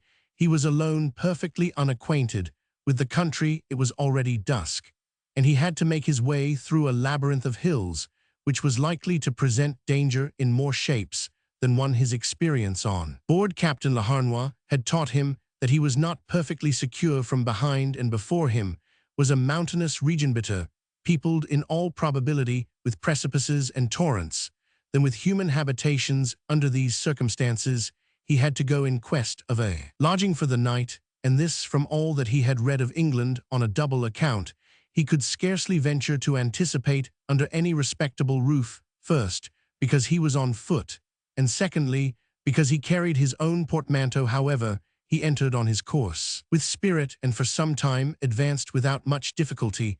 The path meandered away along the margin of the little brook, diverging from it at times, but soon winding back upon it, and as long as the road continued to lie over the little common which lay between the sea and the hills, the light being here less intercepted and reflected more freely from the pellucid brook, he had no difficulty in proceeding. But when he had reached the foot of the hills, and found that the brook suddenly emerged into a mountain ravine, he halted in utter despondency. Looking back upon the shore which lay due west, he perceived that the last faint blush of color had died away in the sky. A solemn veil of darkness had descended over the sea, even that was disappearing, and within the narrow windings of the hills upon which he was now entering, the darkness of chaos and old night seemed to brood, that his road would be likely to lead him over precipices elevated enough for all purposes of danger. He already knew, for now and then the path began to ascend pretty steeply from the edge of the brook, though it soon again subsided to the same level. All around him was the sound of waters and of torrents. No ray of candlelight or cheerful fire issued from any cottage amongst the hills. He shouted, but received no answer, and he sate down to deliberate upon his situation. Just at this moment, it seemed to him that he heard somewhere in his neighborhood a low muttering. He looked round, but it was impossible to distinguish any object at more than a few paces distance, and as he had repeatedly turned to look back in his road from the sea, and had besides walked fast, he felt convinced that no person could have dogged him, and was disposed to think that he had been mistaken. The next minute, however, the noise recurred. He rose, and moved a few paces onwards. Again he heard the low muttering as of some person talking to himself. In a moment after, steps rang upon the hard frosty ground as of a heavy foot behind him, and before he could collect his thoughts, a hand touched him on the shoulder, and a deep-toned voice exclaimed, "Halt!" He had now no choice left But to face the danger he stopped therefore, and turning round, he perceived close to his elbow a man in no very respectable attire, so far as the obscurity would allow him to judge, but half muffled up in a cloak, and armed with a stout bludgeon much, as he had just now been wishing for some guide. He yet could not congratulate himself on so unpropitious a rencontre. The stranger's dress and unceremonious greeting were not more suspicious than the abruptness of his appearance, for Bertram felt convinced that he must have waylaid him. Assuming, however, as much composure as he could, he demanded in a loud tone, "Why did you not answer me when I shouted just now? You must have heard me." "Heard you," said the other in a low but remarkably firm and deep voice. "Heard you? Yes, I heard you well enough. But who in his senses goes shouting at night time up and down a byroad on a smuggler's coast, as if he meant to waken all the dogs and men in the country? Who? Why, any man that has a good conscience. What difference can the night make? I that has, but take my word for it, friend, a man that comes ashore from Jackson's brig may as well go quietly along and say as little as possible about his conscience. In this country they don't mind much what a man says. Many a gay fellow, to my knowledge, has continued to give the very best character of himself all the way up the ladder of the new drop, and yet after all has been non-suited by Jack Ketch when he got to the top of it, for wanting so little a matter as another witness or so to back his own evidence. Well, but I suppose something must be proved against a man, some overt act against the laws, before he can be suspected in any country. Till that is done, the presumption is that he is a respectable man, and every judge will act on that presumption. Yes, in books perhaps, but when a running fire of cross-examinations opens from under some great wig, and one's blood gets up, and one doesn't well remember all that one has said before, I know not how it is, but things are apt to take a different turn. Well, my rule is to steer wide of all temptation to do ill, and then a man will carry his ship through in any waters. Will he? Why, maybe so, and maybe not. There are such things as sunk rocks, and it's not so easy to steer wide of them. Constables, for instance, justices of peace, lawyers, juries. But how came you to know that I was put on shore from Jackson's brig? Why, to tell you a secret, it was I that lay at the bottom of the boat, whilst your learned self were writing notes in a pocket-book. But hush, what's that?" He stopped suddenly, looked cautiously round, and then went on. "It was nothing. I believe we may go on, but we must talk lower in these cursed times. Every stone has ears here. We must cross the brook and double the rock on the left." Whilst Bertram went on, he loitered a few steps behind, and then cried out, "Do you see anybody?" On receiving an answer in the negative, he advanced, turned the corner, and then began again. "You are going to Mackinac, and you want a guide to show you the road, and to carry your portmanteau. Now I'll do both on cheap terms, for all I ask in return is this, that up to the indoor, if we meet anybody that asks unpleasant questions, you will just be so good as to let me pass for your servant, whom you have brought from abroad. What say you? Is it a bargain?" "My good friend, according to the most flattering account I have yet received of your morals, which is your own, they are rather of a loose description, and with all possible respect for your virtue that the case allows, you will admit yourself that I should be running some little risk in confiding my portmanteau to your care, for I know not who you are, and before I could look round you might be off with my whole property, in which case I should certainly be on a sunk rock. Some little risk yon must candidly allow." "No," said the stranger, "no, not at all. And if that's all the objection you have, I'll convince you that you are wrong in a moment. Now just look at me. There's a little starlight at this moment. Perhaps you'll admit that I am rather a stouter man than yourself." "Oh, doubtless. And possibly this bludgeon would be no especial disadvantage to me in a contest with an unarmed man." "I must acknowledge it would not. Nor this particular knife. According to your view of my morals, as you call them, I suppose, it would not be very difficult for me to cut your throat with it, and then pitch you into one of these dark mountain ravines where, some 6 weeks hence, a mouldering corpse of a stranger might chance to be found, that nobody would trouble his head about. Are my arguments forcible, satisfactory, eh?"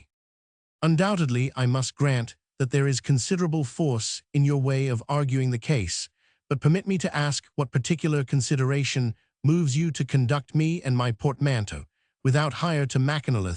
It seems too disinterested a proposal to awaken no suspicion. Not so disinterested, as you may fancy suppose.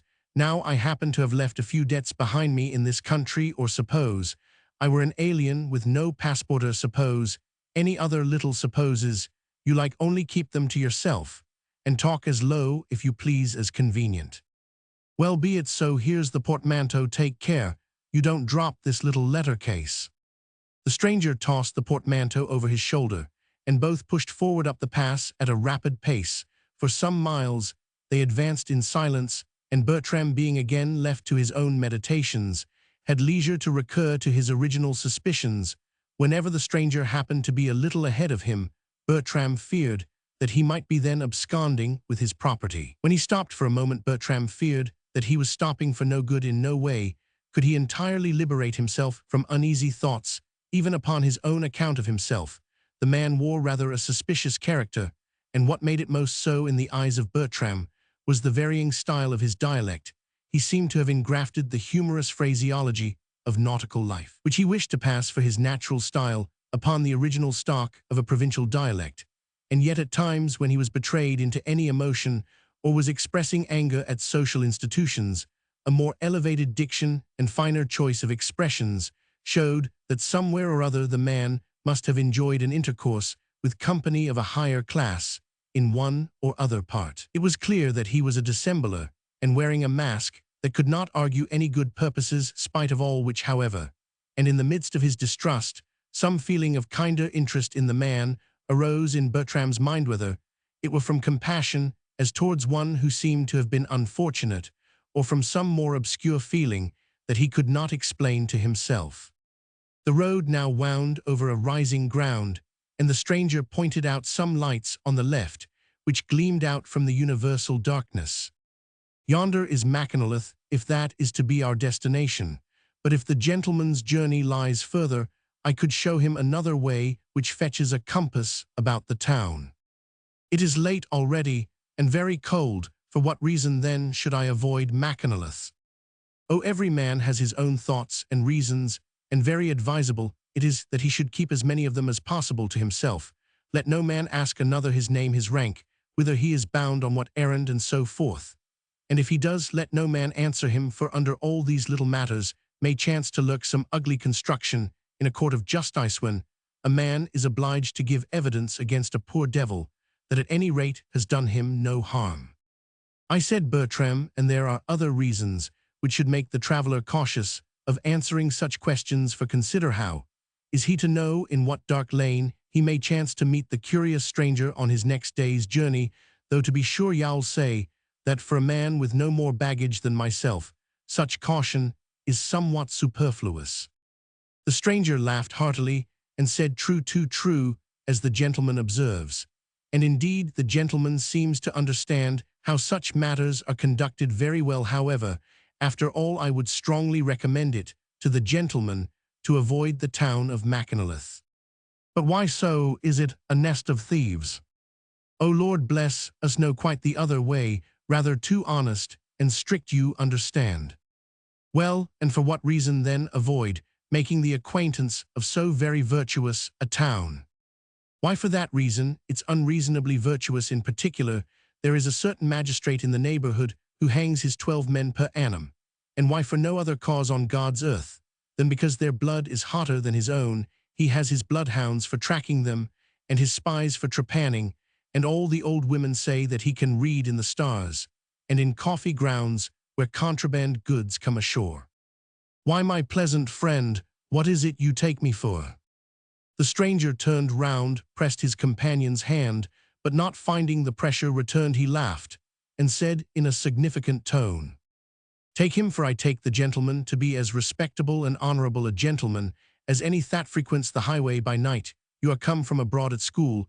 You had read flattering accounts of this famous kingdom of England and its inhabitants, and desiring to see all this fine vision realized, you did not let the distance frighten you, and to a young man, I take it, that is some little credit. Well, sir, well. Before you left home, your purse had been emptied at some watering place, well, say, by gamblers, sharpers, blacklegs, Roman 100. But no matter how, there are many ways of emptying a purse, and you are now come over to our rich old England to devise means for filling it again. All right, he that loses his money at one sort of game must try to draw it back by some other, and in England there are many. One man marries a rich heiress, another quacks, another opens a tabernacle, and wheedles himself into old women's wills. But perhaps the best way of all is to go into trade, break, take the benefit of the Insolvent Act, and in short get famously ruined, in which case you're made for life. So then you do really take me to be an adventurer, a fortune hunter? Oh, sir, God forbid I should take a man for anything that it is not agreeable to him to be taken for, or should call him by any name which he thinks uncivil. But the last name I think is civil enough, for I suppose every man is a fortune hunter in this world. Some there are now that hunt their fortunes through quiet paths, where there is little risk, and much profit. Others again, and here he lost his tranquil tone and his self-possession. Others hunt a little profit through much danger, choosing rather to be in eternal strife, and to put their hopes daily to hazard, than to creep and crawl and sneak and grovel. And at last perhaps they venture into a chase where there is no profit at Allah, where the best upshot will be that some dozen of hollow, smiling, fawning scoundrels who sin according to Act of Parliament, and therefore are within the protection of Parliament, may be. He paused suddenly and made a fierce gesture which supplied the ellipsis to his companion, but the latter had little wish to pursue such a theme, and he diverted the conversation into another channel, resuming a topic which had been once broken off. I have come to Wales, said Bertram, chiefly from the interest I take in its traditions, antiquities, and literature, the ruined monuments of so ancient a people that maintained its independence so long and so heroically against enemies so potent, have a powerful interest to my mind when connected with their grand historical remembrances, the great architectural relics of older times, the castles of Aberconway, Caernarvon, Harlech, and Kilgarran. I and Walladmor, said the other, laughing. Yes, Walladmor and many others possess a commanding interest to him who has familiarized himself with their history, all places too connected with the memory and half-fabulous history of King Arthur, the grand forms of Welsh scenery, ennobled and glorified by the fine old romancers, Norman or English, or by the native bard songs. I know them all, said the stranger, interrupting him, and laughing heartily. There's Arthur's fort at Caerwarnack, Arthur's table, Arthur's Cherth brook at Drumwaller, where he forded without wetting his feet, and scores of old ruins in this neighborhood. And doubtless you have had much pleasure in ranging through these grey memorials of elder days. Pleasure I, that I have many's the good keg of brandy that I've helped to empty among 'em. Keg of brandy, said Bertram, somewhat shocked. Yes, brandy, right, cognac, better than ever King Arthur drank, ill be sworn faith. I believe he'd have sold his sceptre for a dozen of it, and Sir Gawain would have tumbled through a hoop for a quarto. The fun that some of those old walls have looked down upon many's the dark night. When I was a little younger, many a wild jolly party have I sat with in some of those old ruins, and such a din we've kept that I've expected old Merlin would come down from some old gallery and beat up our quarters. Why, certainly night is, in some respects, a favorable time for visiting such buildings, for the lights and shadows are often more grandly and broadly arranged. But were these parties that you speak of parties of tourists to whom you acted as guide? Tourists, God knows a rum kind of tourists though, and a rum kind of guide, was Roman 1. Egad, I led him a steeple-chase up hill and down hill, thick and thin rocks and ruins, nothing came amiss, and there's not many tourists, I think, on the wrong side of 25 that would choose to have followed us. But I suppose now, as you've come to Wales on this errand, you would be glad to see a few old churches, abbeys, and so on, fine picking there for a man that hungers after the picturesque owls, ivy wall moonshine, and what not. Certainly I shall, said Bertram. I design to see everything that is interesting, and I understand that Wales is particularly rich in such objects, and I've seen some beautiful sketches with all the picturesque adjuncts and accidents that you mention. I bless your heart, but did you ever see a sketch of Griffith ap Govan? It lies about 20 miles north of Mackinalyth, in the eastern ravines of Snowdon. Gee, you'd lift up your hands if you saw the ruin show majestically they stand upon the naked peaks of the rocks, and how boldly the pointed arches rise into the air and throw themselves over the unfathomable chasms. Look up from below, and there, on a moonlight night, you'll see the white pillars all standing in rows, like so many wax lights. And if one looks down from above, it's half enough to put thoughts into a man's head of throwing himself down. I protest, said Bertram, you make my head giddy with your description. But don't be giddy just yet, for we are now going over a narrow path, and there's a precipice below here. Give me your hand, so now turn to the right, now 2 steps up, and now take my arm, for it's so dark under these walls that you'll be apt to stumble. Both advanced in this way for some 100 paces, when suddenly his guide stopped and said, Here we are at last, and my term of service is out. This is the Walladmor Arms, and it is decidedly the best inn in the town, for there is no other.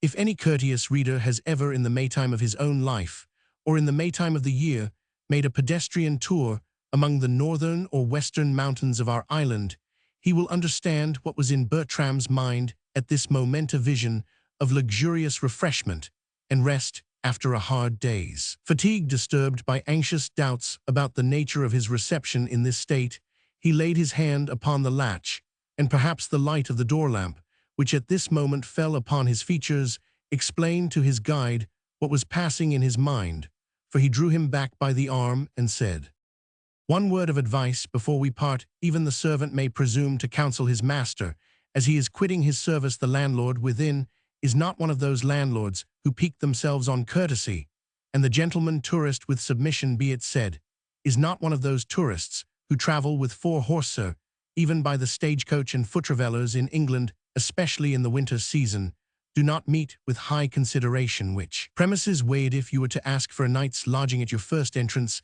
I bet 10 to 1 that you will get none, no, not though the house were as empty as it is probably full by the infernal din. But do what I tell you, call for ale, porter, or wine the moment you enter. As fast as your reckoning mounts, so fast will the frost thaw about the landlord's heart. Go to work in any other way, and ill not answer for it, but you'll have to lie in the street. With full determination to pay attention to his advice, Bertram again laid his hand upon the latch, opened the door, and made his appearance for the first time in his life upon that famous stage in the records of novelists, British. Chapter Roman 6. Now this is worshipful society. King John. The room into which Bertram now introduced himself was spacious beyond anything that he had anticipated, but spacious as it was, it seemed barely sufficient for its different occupants. A large playbill, hung in a very conspicuous situation, announced the play of Venice. Preserved for representation on that evening, it was now a good deal after 10 o'clock, and the performance was over, but the Venetian nobili, in the dignified solemnity of their black dresses, were scattered about the room in parterre, laying aside the costlier part of their finery in a remote corner, partly screened off from public view, which had been allotted to them as a tiring room round about the fireplace, in an elevated sort of dais, which had been railed off into a bar.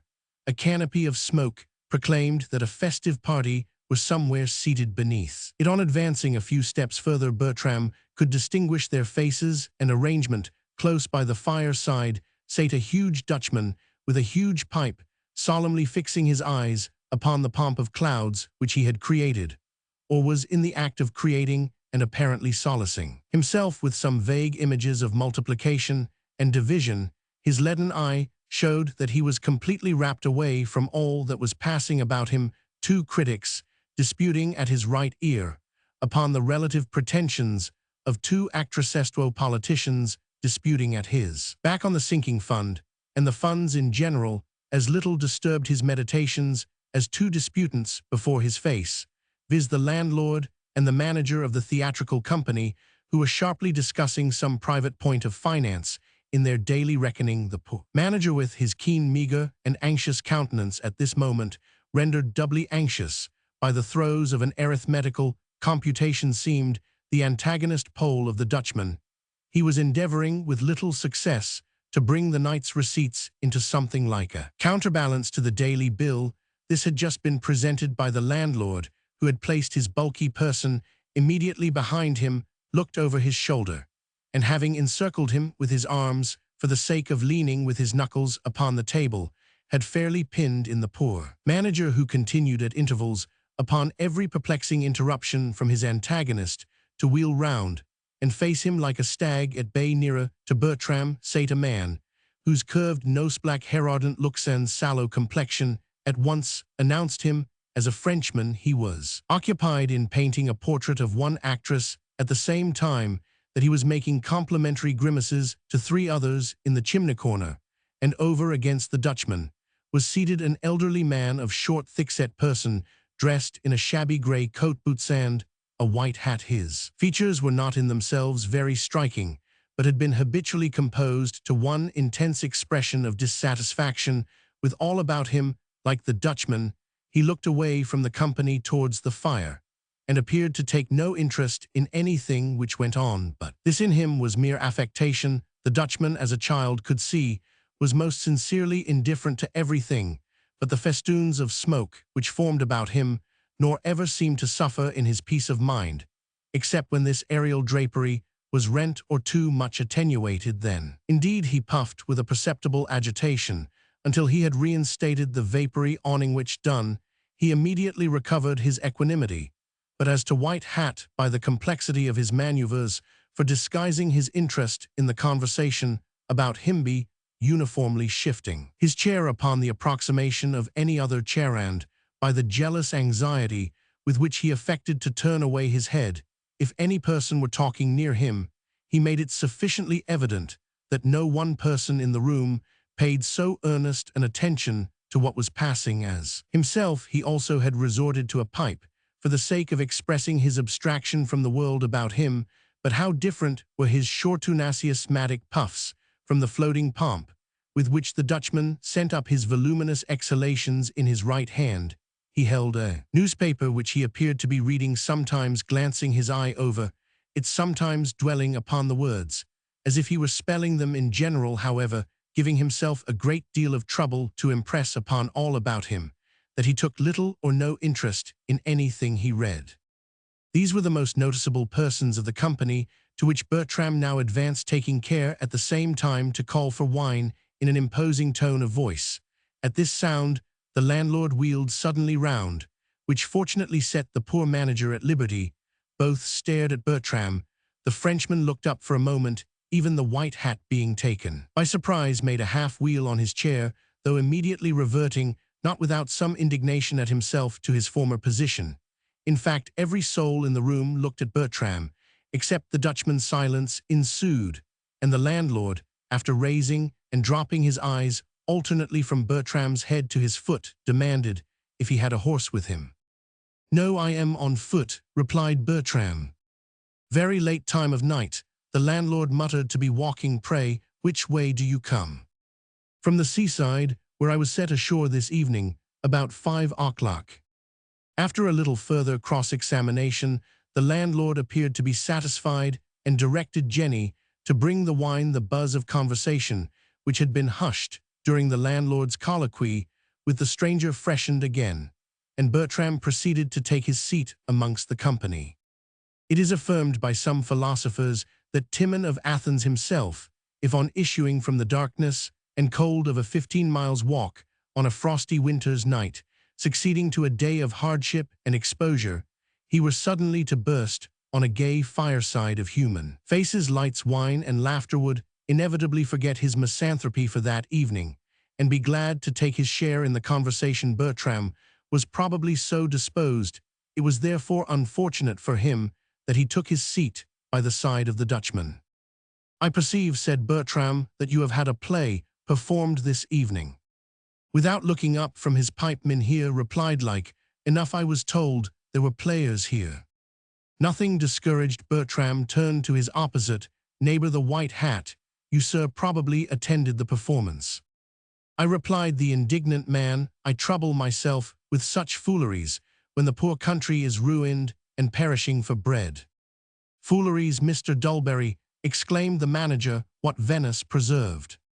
"Venice preserved, or Venice treacle, what care I? It's a playbook, isn't it? Here we are taxed already for the support of libraries, museums, Herculaneum. manuscripts, Elgin marbles, and God knows what. Very soon, I suppose, government will assess us so much ahead for the theatres. Ah, poor Venice preserved, ejaculated the manager, sighing. It has always some enemy or other in quiet times. It is laid on the shelf. Then comes some season of political ferment. The Liberty boys kick up a dust. The public voice calls for the play clamorously. The theatre fills nightly. Every allusion is caught at with rapture. And as to the actors, they may lie upon their oars, for let them play as ill as they choose, they are sure of applause for the sake of what they utter. But as often as ever this happens, in steps the government, and forbids the representation. Forbid the representation, shrieked Mr. Dulberry. Forbid that excellent play. Venice preserved what there's something in it against government. Is there? Oh, it's an admirable play. And how is it they forbid it? Not by act of Parliament, I dare swear. Bad as Parliament is, they would hardly trust it to them, by an order in council, I suppose. And Lord Londonderry sends a regiment of dragoons into the pit, eh? No, Mr. Dulberry, the Lord Chamberlain forbids it. The Lord Chamberlain, worse and worse. And so it's the Lord Chamberlain that sends the dragoons. Chamberlain, why, that's the man that takes care of the government sheets and pillow slips, the overseer of the chambermaids, and he's to trample on the liberties of the country, and to put out the lights of the theatre by the hoofs of military despotism. Oh, fie, poor old England. Partly from political indignation, and partly from some more personal indignation at a little laughing which now arose in some quarter of the room, the patriot returned hastily to the courier which he held in his hand, and the conversation seemed likely to droop, when suddenly Bertram's attention was drawn by a bright blaze of light, and looking up, he beheld his reforming neighbor Mr. Dulberry. Metamorphosed into a pillar of salt, his mouth was wide open, the whites of his eyes were raised to the ceiling, one hand was clenched, the other hung lifeless by his side. The courier had sunk with one end into the fire. A roaring flame was springing up and enveloping the whole, and before Mr. Dulberry returned to his self-possession, the newspaper, with all its world of history and prophecy, was reduced to ashes. Mr. Dulberry, for God's sake, Mr. Dulberry, what's the matter? Exclaimed the company on all sides. Has Bolivar beaten the Royalists? Is the Austrian loan repaid? Or what is it, for the love of heaven? What is it, gentlemen? A thing to make your ears tingle. The Manchester massacres were a trifle to it. An Englishman, oh Lord, gentlemen, it's all over with the habeas corpus act. An Englishman has been arrested by the emissaries of government after he had quitted the kingdom. What government? The French government. No, gentlemen, by the English government, arrested out of the kingdom. Think of that, gentlemen. But where were? Exclaimed several voices. In France. Why, yes, I think I may say in France, for he was going to France, and he had actually put off in a boat from the Isle of Wight, and was 300 yards from shore on his way towards a French ship which he was going to board. Oh, come, Mr. Dulberry, said some of the company, laughing, but that's England, however, as far as an English cannonball will reach, and a little farther too. In the opinion of some jurists, the four seas are English property, England's domain, her manor, her park, and she has a right to set up turnpike gates if she pleases. By no means, gentlemen, by no means. Blackstone says that to constitute possession there must go two things: act of possessing, and the will to possess. So also no doubt of a man's domicile. To make this bar my domicile, I must not only be here, but secondly, I must will to be here. Now this man willed to be in France, and England was no longer his domicile, and where a man is not, there he ought not by law to be arrested. This pretty piece of subtlety was received by most of the company with a smile, but as Mr. Dulberry remarked that some little murmuring arose which announced that some of his auditors were impressed with what he had said, he seized his opportunity, jumped upon his chair, flourished his white hat, and briefly harangued the company. Gentlemen, said he, we all know that ministers have sealed this country against all unhappy foreigners, and have tarnished the old English character for generous hospitality by their cursed alien bill. This we knew before, but now comes a fresh assault on liberty. Not only must we look on and see nets and lines set all round our once hospitable shores to catch the unhappy fugitives from continental tyranny, but at length, it seems, ministers are to be allowed to throw out their grappling hooks after English fugitives from the tyranny of Lord Londonderry. If a man runs to the North Pole, I suppose Lord Londonderry and ally one croaker will soon be after them. And that, by the way, is the meaning of all these polar voyages. I see that even the ministerial gentlemen present cast down their eyes and look ashamed.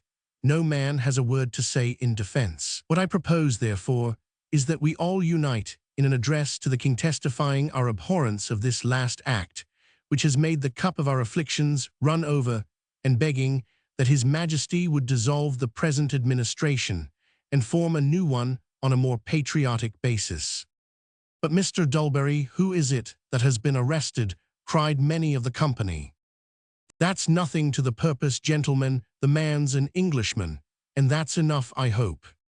But how if he should turn out to be an English lunatic, escaped from his keepers, said a cynical-looking man in the corner. A laugh followed, and a general cry of name, name. Not to forfeit his hold upon the public attention, Mr. Dulberry found himself obliged to relax the rigor of his principles, and to descend from the universal character of Englishman to so impertinent a consideration as the character of the individual. His name, gentlemen, is Edward Nicholas. Nicholas, Edward Nicholas, said a number of voices at once. What our Nicholas? As to that, I know not. He was described in the Courier as a bold adventurer. Many honorable traits were recited of his conduct, and in particular, I remember it was said that he had fought on the side of liberty in South America, and had once commanded a sloop of Juarez, a commissioned officer under Artigas. Oh, the same, exclaimed the greater part of the company, our Nicholas sure enough, but what mad trick has he been playing now? The patriot was evidently uneasy and reluctant to answer this question. Being pressed, however, on all sides, he replied, I don't know, gentlemen, that he has been playing any tricks. The Courier pretends that he is charged with some knowledge of the Catastreet affair, treason or misprision of treason, as they call it in their DD Treasury jargon. Oh, Catastreet is that it, cried the whole room with one voice. Then well have no addresses for him, no, well not address his majesty for a Catastreet conspirator. But gentlemen, said the disconcerted patriot, but gentlemen, I say. Mr. Dulberry, it won't do, interrupted a graver-looking tradesman, attack the ministers, as much as you will let every man attack them. It's all fair, and I dare say they deserve it, for I am not the man to think any of them saints. But let's hear it all in the old English way. All fair and above board, no foul play, no stabbing of unarmed men, set Junius upon them, set Cato upon them, set Publicola upon them in the newspapers, but no slipping into men's friendly meetings, no cutting throats by the fireside, no Venice conspirators in England. Friendly meetings and firesides, said Dulberry. Why, God bless me, how you varnish the matter to hear you talk. One would suppose these ministers of ours were so many lambs, and met for nothing, but to kiss and sing psalms. I tell you they never meet, but to plot against us and our liberties. And as to conspirators, if you come to that, I know of none, except at Lord Harrowby's. You say there was a conspiracy of Catastreet against Grosvenor Square. I say no, there was a conspiracy of Grosvenor Square against Catastreet. This view of the case seemed so new and original to the company that a general laugh followed, and the reformer, finding that he was no longer accompanied by the sympathy of his audience, sate down, in dudgeon, muttering something about laqueys of Lord Londonderry. The politician, being silenced and opening, was now allowed for a subject far more interesting to the majority of those who were present, and to many more in this part of Wales. And so Nicholas is taken at last, said Mr. Bloodingstone, a butcher. Well now, that's what I could never have thought, that Nicholas should let himself be taken as quietly as a lamb. Bless your hearts, on all this coast there's not a creek or a cranny big enough for a field mouse, but he knew it, and all the way from Barmouth to Carnarvon, ill be sworn, there's not a man on the preventive service, simple or gentle, but Nicholas has had his neck under his foot at one time or another. I, Mr. Bloodingstone, replied the landlord, but a Bow Street officer with his staff is like Joshua, the son of Nun. He can make the sun and moon stand still, so that's not the thing. I wonder at what surprises me is that a man like Nicholas should ever meddle with these politics and politicians that get nothing for their pains but bloody heads and a trifle of fame that would never pay for one glass of good whiskey punch. What Nicholas was a man of sense, and a D.D. long head he had of his own, and if he would but have been quiet and have gone on in a regular way, he might have been a rich man by this time, for he had credit for evermore with the merchants in Amsterdam and Antwerp, and with some others too that ill say nothing about. Was this Nicholas then settled in business at this place? Asked the Frenchman. A smile appeared on the major part of the faces present, and the landlord answered with a loud laugh, settled, my God, I would be glad to see the place where Nicholas was ever settled for 24 hours together. No, bless you, Nicholas was no settler, and there's some folk will say that he never sate down in his life, but that's not true, for I've seen him sit many a time in that very armchair where the young gentleman is now sitting here. He pointed to Bertram, who felt somewhat uneasy at the very marked attention which was at this moment directed on him by the company. The landlord, however, took no notice, but proceeded in his answer, no, Nicholas was no settler, and just as little can I call him a man in business. He was a sort of agent, you see, in other people's business, and a dangerous sort of business too, and I suppose there's never been his match in that way since the time of Owen Orleys. However, well, say nothing about all that he stocked the whole country with cheap brandies and other little matters, and so ill say nothing against his way of doing business, though I reckon we mustn't praise it except in a corner.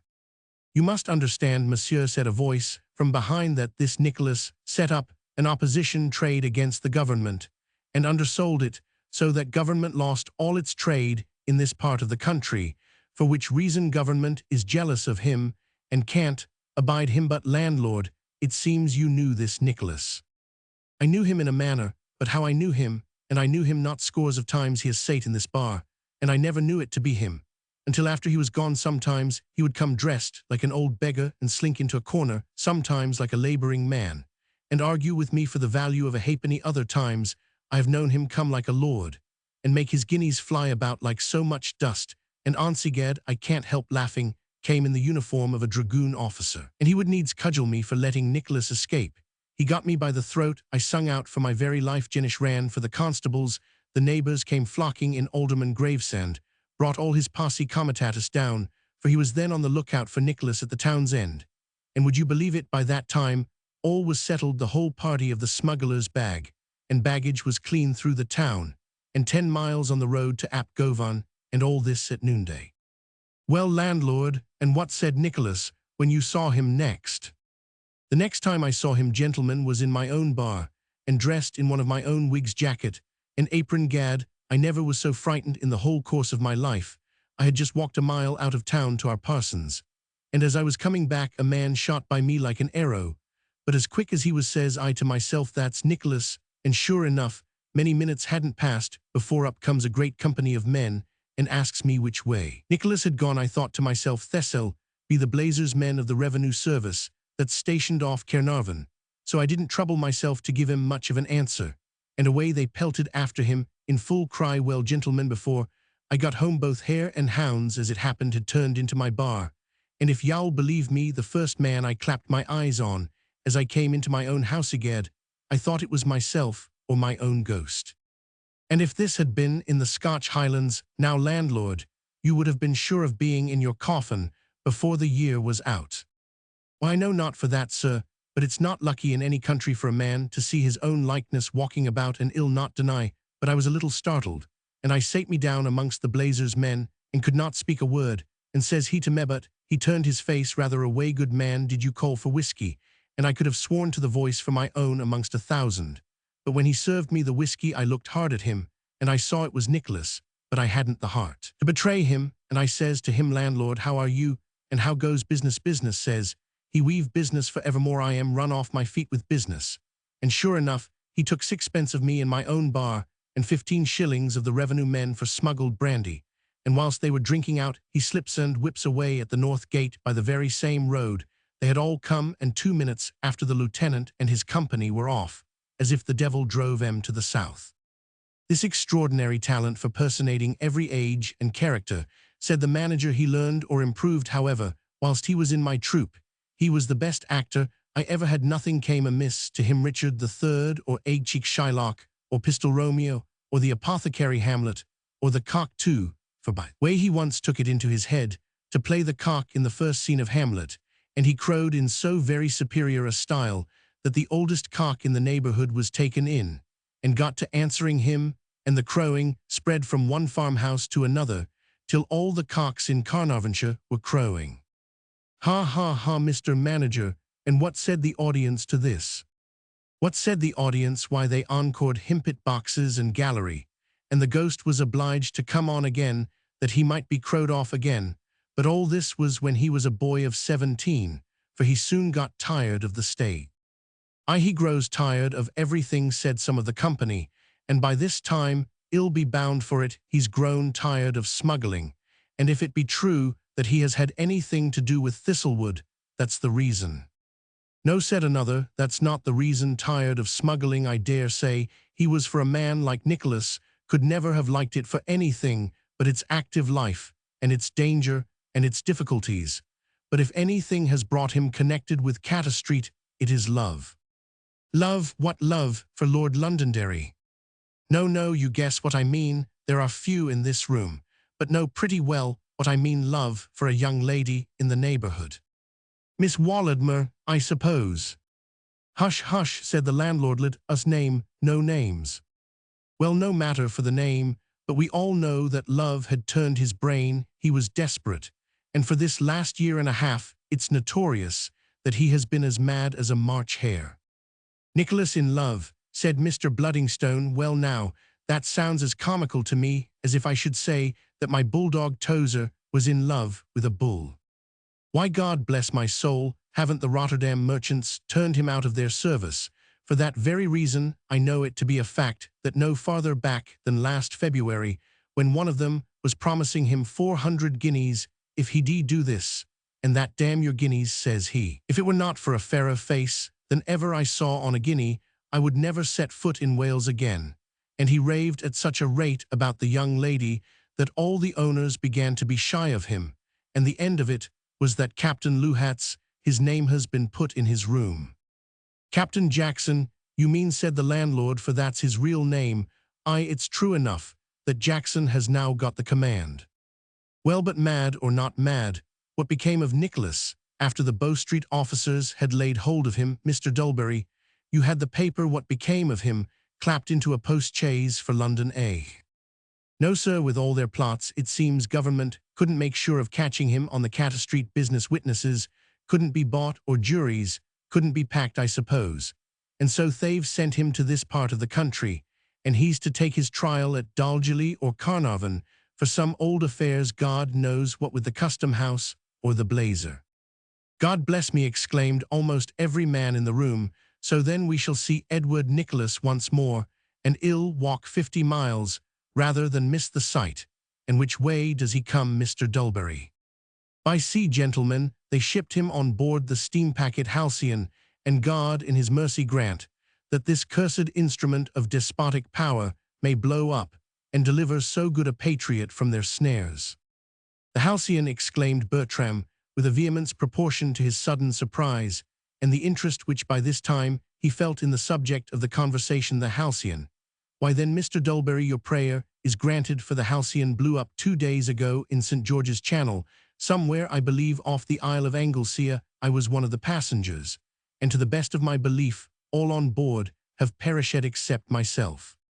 In Lloyd's Coffee House or other places of great resort in London, when a placard is exhibited reporting any important news, the restlessness of public impatience seems often as though it would extort an answer to its further curiosity from the inanimate pillar or post to which the placard is affixed. It may be supposed how much more liable to such importunity is the bearer of a placard that happens to be no stone pillar, but a living man. Bertram was pressed upon from all sides for his narrative of the catastrophe, which he gave in substance, as the reader has already heard it, of Nicholas, whom he now understood to have been his fellow passenger. He knew nothing that some state prisoner of extraordinary character was on board, had indeed casually heard, but had seen nothing of him to his own knowledge, and if he were under hatches and in irons, there was no room to doubt that he must have been amongst those who were most sure to have perished. All that he could certainly report of the final sequel to his own share in the adventure was, that since his eyes had opened on shore, they had rested on no countenance which he remembered to have seen on board the Halcyon. It is needless to say that a mixed expression of wonder, deep interest in the events, and compassion for the unfortunate sufferers accompanied Bertram's narrative. The narrator himself was the object of a mingled sympathy of condolence and congratulation, blended, however, with an air of keen examination directed to his features now that they were brought nearer to the observers, and under a steadier light, which had once before distressed him in the course of the evening, and for which he could find no satisfactory explanation. The prevailing sentiment which arose at the end of the account was a lively regret that the near prospect of seeing Edward Nicholas Againso suddenly opened upon them should have been so suddenly overcast. Nevertheless, such was the general confidence in his good fortune and his unrivaled resources in presence of mind and bodily activity that considerable odds were offered by many of the company that Nicholas, who had outlived so many desperate storms both by sea and land in all climates of the world, would yet be heard of again.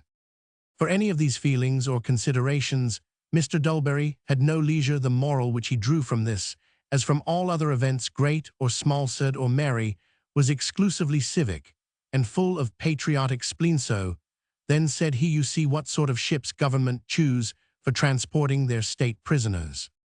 But good God, Mr. Dulberry, you can hardly suppose that the boiler of the Halcyon was in the pay of my Lord Londonderry.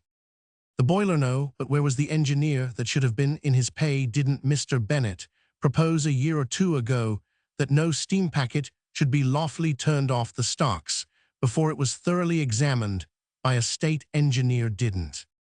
But here supper was announced, a summons welcome in itself, and at this moment, doubly so, as putting a stop to the reformer. Even that person condescended to be pleased on the former consideration, though reasonably incensed on the other, and he advanced to the table in a continued ejaculation of inarticulate grunts, a sort of equivocal language, in which he designed to convey alike his approbation of supper and displeasure at the interruption. Bertram took his seat with the rest of the party, but sought an early opportunity of withdrawing himself from a scene of convivial merriment, in which his previous fatigues had by this time wholly disqualified him for sharing with any cordiality. Wearily, he followed the person who conducted him to his bedchamber, but spite of his sleepiness and exhaustion, he was roused to a slight shock of something like terror by a little incident which occurred on the way in. One of the galleries through which they passed, a man was standing at the further end. He was apparently in the act of admitting himself into a bedroom, but something which embarrassed him about the lock or the key detained him until they advanced near enough to throw the light of a candle full upon his profile. It was the profile of a face tanned into a gypsy complexion, and for so young a face weather-beaten, thin and wasted, but otherwise of Grecian beauty of outline, and as far as could be judged from so hasty and oblique a glance, remarkably expressive and dignified. The man did not look round or take any other notice of them as they advanced, and the attendant either had not or affected not to have any knowledge of his person. But Bertram felt a bewildering remembrance, as if suddenly snatched and recovered from a dream of the same features seen. Under circumstances of some profounder interest, he labored anxiously to recollect in what situation, and when but the events of the last few days had so agitated and bewildered his mind that he labored in vain, and the more he thought, the more he entangled himself in a web of perplexity. From this and all other perplexities, however, he was speedily liberated by the sound sleep, which seized him the moment he had laid his head on the pillow. Chapter Romans 7. Pand hark, they eight coming from the field, shall we stand up here and see them, as they pass towards Ilium? Good niece, do sweet niece Cressida, cress at your pleasure. Pand here's an excellent place, here we may see. Most bravely I'll tell you them all by their names as they pass by, but mark Troilus above the rest. Troilus and Cressida, Act 1. When Bertram awoke, the sun was already high, and pouring a golden light through the frosted window of his bedroom. The church bells of Mackinalyth were ringing gaily. From one or two neighboring villages arose a fainter sound of bells, and the stir and motion within doors and without proclaimed that this was some festal day. On descending to breakfast, he found the house arranged in the neatest order and garnished with branches of fir. The door was crowded, and the street was swarming with groups of country people, men, women, and children the women adorned with gay ribbons, and the men with bouquets of leeks. The landlord, and many of his inmates, paid the same honor to the day, and everything announced that it was the great national festival of Wales, sacred to good St. David, a day on which no man of Welsh blood, though he should be at Seringapatam, would think it lawful to forget this ancient recognizance of Cambrian fraternity. True, it is, however, that like all other old usages, this also, except in the principality itself, is rapidly falling into disuse. Else surely it could never have happened that precisely on this day a certain noble lord of Welsh descent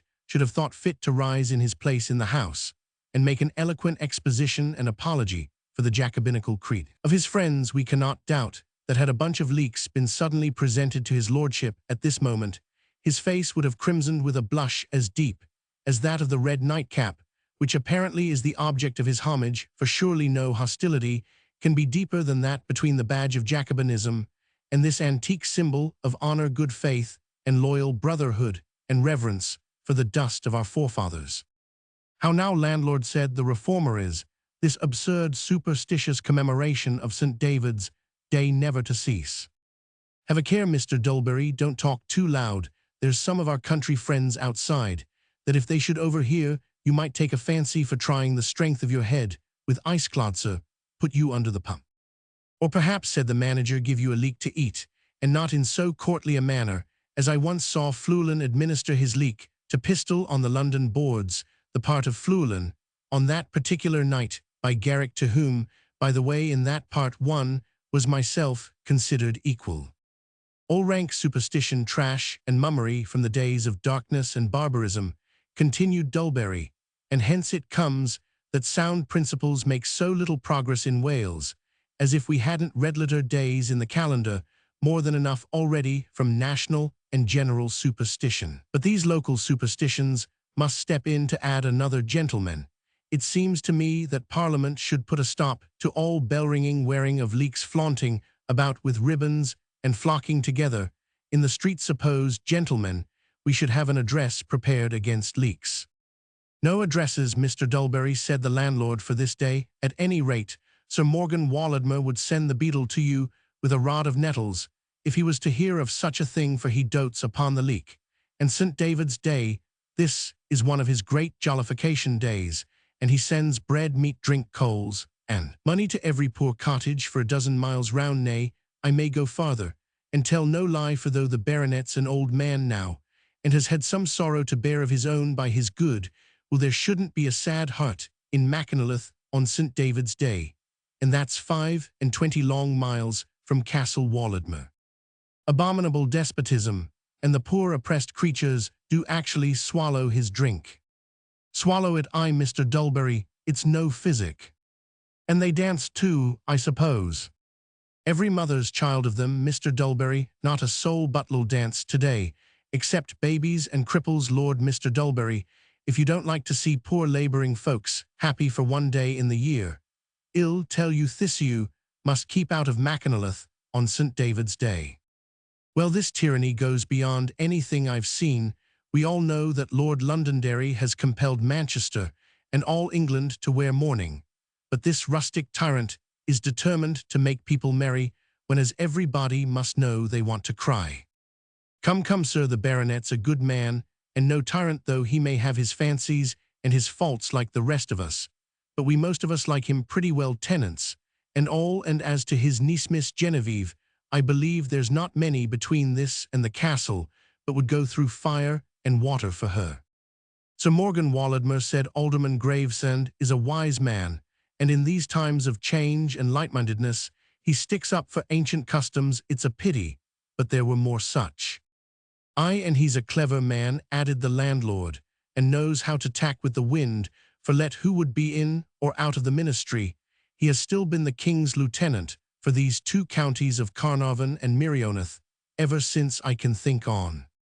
You're wrong, landlord, replied the alderman. Sir Morgan never shifts or tacks for anybody. He's a staunch Whig, like all his ancestors from 1688, and though he doesn't go up to Parliament now so often as he did in his younger days, yet there has never been a Tory administration. But Sir Morgan Walladmor has opposed it so far as he thought honourable, that is to say, he has opposed it on the fine old Whig principles of the Russells Cavendish's and the Spencers. And why doesn't he go up to Parliament? I'd be glad to know, said Dulberry. What the DL does he stay here for, like a ruminating beast, chewing the cud of his youthful patriotism? Because he has got some pleasant sinecure for himself, I suppose, and some comfortable places for his sons, his grandsons, his nephews, and his cousins. I'll tell you, Mr. Dulberry, why he doesn't go up to Parliament, said Alderman Gravesend, not, as you say, out of consideration for his sons, grandsons, nephews, and cousins, for he happens to have neither son, grandson, nephew, nor cousinot, as you say, to preserve his own sinecures, for he has never had a shilling for his services, nor any reward at all from the state, except, indeed, what a man like Sir Morgan thinks the greatest of all rewards, the thanks of Parliament and the approbation of his sovereign, not, as you say, to take his ease and pleasure, for he has troubles enough of his own to keep him waking at Walladmor House, as much as if he were in St. James Square. These are not his reasons, Mr. Dulberry. But now I'll tell you what is there are just now in London and elsewhere, a set of presumptuous illiterate mechanical rogues, who take upon themselves to be the defenders of old England and her liberties, and they have made the very name of liberty ridiculous, and all the old authentic champions of constitutional rights in Parliament or elsewhere shrink back in shame from the opprobrium of seeming to make common cause with a crew so base and mechanical. And if there were any person of that stamp here, and he were to take liberties with better men than himself, I would take him by the shoulder, just as I do you, Mr. Dulberry, and I would pin him down into his chair, and I would say to him, thou ridiculous reformer, if I hear a word of insolence from thy lips against our worthy Lord Lieutenant, I will most unceremoniously toss thee neck and heels out of the window for a day of peace and festivity that would be an unsuitable spectacle, and therefore glad I am that I see no such ridiculous person before me, but on the contrary, my worthy old friend and acquaintance Samuel Dulberry. The reformer made no manual reply to this significant threat, but contented himself with turning his back contemptuously on the alderman, at the same time uttering these words. Well, Mr. Gravesend, serve your master after your own fashion. What is it to me, Carey? His lapdogs fondle his cats, fawn upon his spaniels. What care I? But what dreadful form of combination hung pendant upon this, but was never known for precisely at this moment, and most auspiciously for the general harmony of the company, the reformer's eloquence was cut short by a joyous uproar of voices, they're a-coming, and immediately a sea-like sound of glad, tumultuous crowds. In advance of the procession, swelled upon the ear from the open door, every window was flung up in a moment, mothers were hurrying with their infants, fathers were raising their lads and lasses on their shoulders. The thunders of the Lord Lieutenant's band began to peal from a distance in half a minute. The head of the procession appeared in view, wheeling round the corner, heads after heads, horses after horses in never-ending succession kept pouring round into the street, the whole marketplace filled as with the influx of a spring tide, and all eyes were turned upon the ceremonial part of the procession, which now began to unfold its pomp. First came the Snowdon archers, 2 and 2 in their ancient uniform, one of green and white in number 120. Immediately behind them rode a young man in black and crimson, usually called Goldenspear, from the circumstance of his carrying the gilt spear of Harlech Castle, with which by the custom he is to ride into Mackinalyth Church at a certain part of the service on St. David's Day, and into Dalgeley Church on the day of Pentecost, and there to strike 3 times against Traitor's Grave too, with a certain form of adjuration in 3 languages. After him came the Rangers of Penmorfa, all mounted and riding 4 abreast. They were in number about 8 or 4, and wore as usual a uniform of watchet Roman 1 azure and white, with horsecloths and housings of the same colour sand. The ancient custom had been that all the horses should be white. This rule had been relaxed in later times from the poverty of the Penmorfa people in consequence of repeated eruptions of the sea, but was now restored with brilliant effect on the colouring of the procession by the liberality of Sir Morgan Walladmor. Next after these rode the Sheriff of Merionethshire and his billmen, all in ancient costume, and then came the most interesting part of the cavalcade on St. David's Day. It had always been the custom that the Bishop of Bangor should send some representative to do suit and service for a manor which he held of the house of Walladmor, and the usage was that, if there were an heir male to that ancient house, The bishop sent 4 young men who carried falcons perched on their wrists, but if the presumptive claimant of the Walladmor honors and estates were a female in that case, he sent 4 young girls who carried doves. Both the doves and the falcons had an allusion to the arms of the Walladmors, and for some reason in the present year, Sir Morgan had chosen himself to add the 4 falcons and their bearers to the bishop's doves. These were arranged in the following manner: 4 beautiful girls dressed altogether in white without bonnets, and having no headdress, but white caps were ranged in line, with the 4 falcon-bearers, who were young boys, dressed in complete suits of bishop's purple and purple mantles. All the 8 rode on white horses, and immediately behind them came a kind of triumphal car, low, but very spacious, and carrying Sir Morgan's 5 domestic harpers, and the silver harps, which they had won in the contests first introduced under Queen Elizabeth's reform in 1567.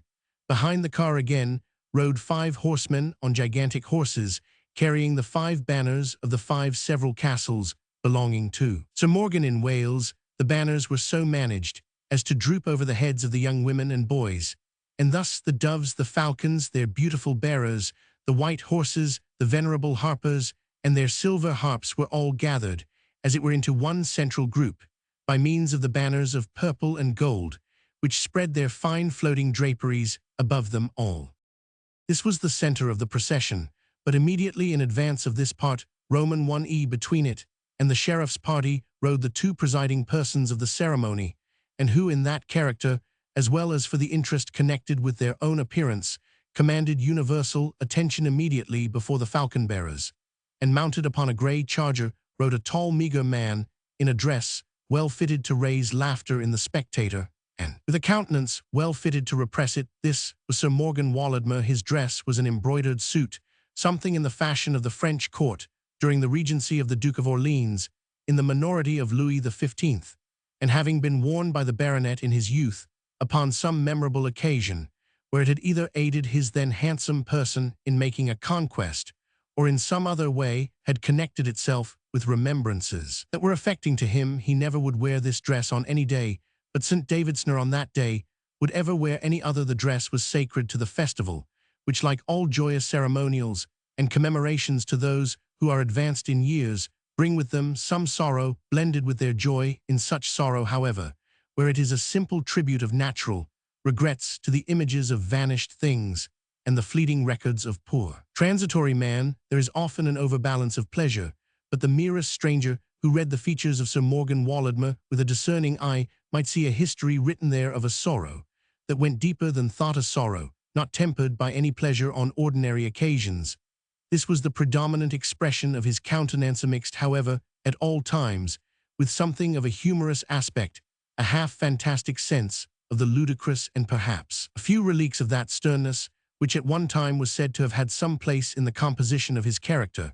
But this had long given way to the influences of time and the softening hand of affliction. All harshness that might once have thrown a shade over the milder graces of his character was now removed, and on this day, above all days in the year, his heart had no leisure for any feelings but those of kindness, dilated, as it was, by the old ancestral glories that were revived and shadowed forth in the pomps before him.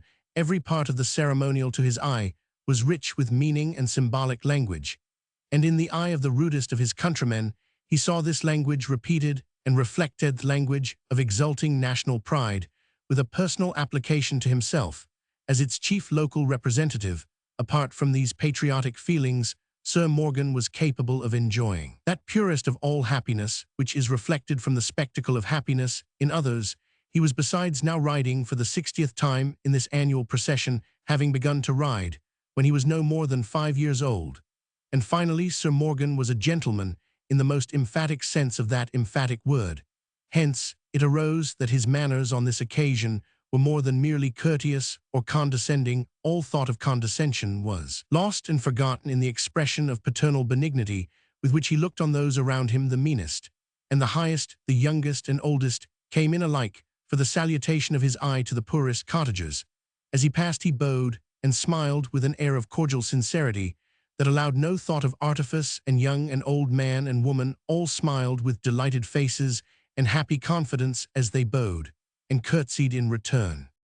As he passed under the inn, Sir Morgan threw up his eyes to the upper windows, and observing them thickly crowded with strangers, he moved with a courtly politeness, at the same time smiling archly but good-naturedly as his eye caught that of Mr. Dulberry, whose character as a reformer had reached him, and who at this moment was the only one amongst the gentlemen present that stood bolt upright, and proclaimed his radical patriotism by refusing to acknowledge the Lord Lieutenant's salutation. Impressive as Sir Morgan's aspect and costume were, the attention of everybody, however, was at this moment drawn off to his youthful companion, who just now turned her eyes with a hurried glance on the inn, but immediately withdrew them. As she observed the crowd of gentlemen at the windows, all the strangers were aware that this was the baronet's niece, who was now an object of sufficient interest from the disclosures of the preceding night, even though she had been less attractive in her person. Sorrow in Miss Walladmor wore its most touching shape. As yet it had made no ravages in her beauty, and if it had laid a hand of gentle violence upon her health, it had as yet cropped only the luxuriance of her youthful charms. It was clear to every eye that Miss Walladmor was not one of those persons who surrender themselves unresisting victims to dejection, and sink, without a struggle, into premature valetudinarians. Somewhat, indeed. Her early acquaintance with grief had dimmed the luster of her fine blue eyes, and had given a pensive timidity to her manner, but if her eye were less bright, it was still full of spirit and intelligence, and if the roses were stolen from her cheek, her paleness was rather the paleness of thought than of constitutional languor, or, to express it in the exquisite lines of a modern poet, if she wore a pale face, it was however a pale face that seemed undoubtedly as if a blooming face it ought to be, and her whole person and deportment expressed that naturally she was of redundant health and gaiety, but suffering under the shocks of a trial to which she had been summoned too early for her youthful fortitude. Having mounted on horseback only at the entrance of Mackinalyth, Miss Walladmor did not wear a riding habit, but had gratified her uncle by assuming the plain white morning dress, white ribbons, and cap which ancient custom had consecrated to the occasion, adding only in consideration of the frosty day an ermine tippet. The horse she rode was a white palfrey of the beautiful breed so much valued by Charles Roman I, and in fact traced its pedigree from the famous white rose which had been presented by the sister of that prince, the Electress Palatine, to an ancestor of Sir Morgan's who had attended her to Heidelberg at the moment of passing the inn. None of the doves, which Miss Walladmor had been in the habit of feeding, quitted the hand of the young bearer behind and perched upon the shoulder of her mistress, making up a picture of innocent beauty somewhat fanciful and allegoric, but not on that account the less fitted to harmonize with the antique pageantries of this heraldic solemnity. Such were the two central and presiding figures. Every eye strained after them, and all that followed was unnoticed. The bailiff of Talyllyn with the surcoat, and the silver spurs of Llewellyn, the high constable of Aberglaslyn with his gorgeous display of antique liveries, the tawny coats of the Bishop of St. Asaph, who came to ride the boundaries of the old episcopal domain of Aberkilvy. In company with the retainers of Sir Morgan, the mayor and corporation of Mackinalyth in their crimson robes alike passed unheeded, and the spectators were first roused from the fascination of the departing spectacle by the clangor of the band which, with the Barmouth, Siphon Sibilstow troops of dragoons, and the cortege of the Sheriff of Carnarvonshire, brought up the rear of the cavalcade.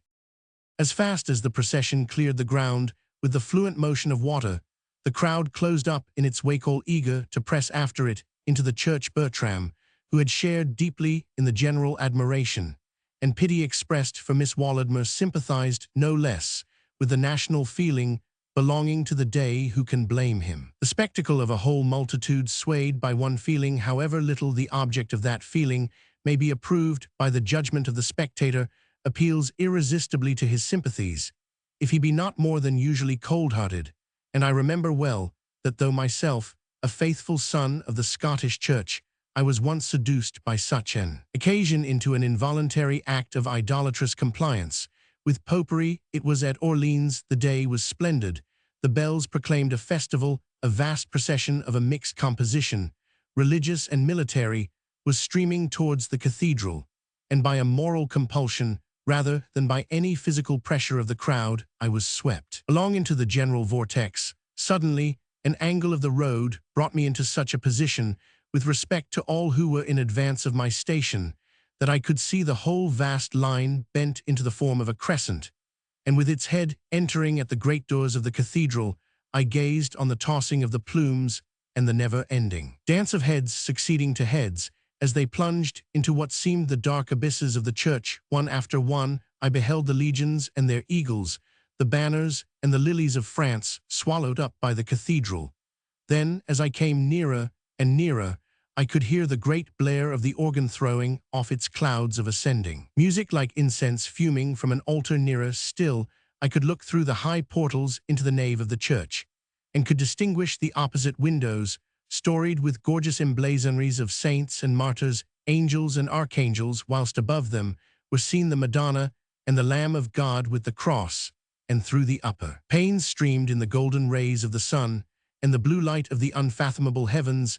Then, as I myself was entering suddenly, the shattering trumpet stop was opened, and I heard the full choir singing the great anthem of purgatory, and the dead shall arise, at which instant I also wept with the multitude, and acknowledged a common faith and a common hope.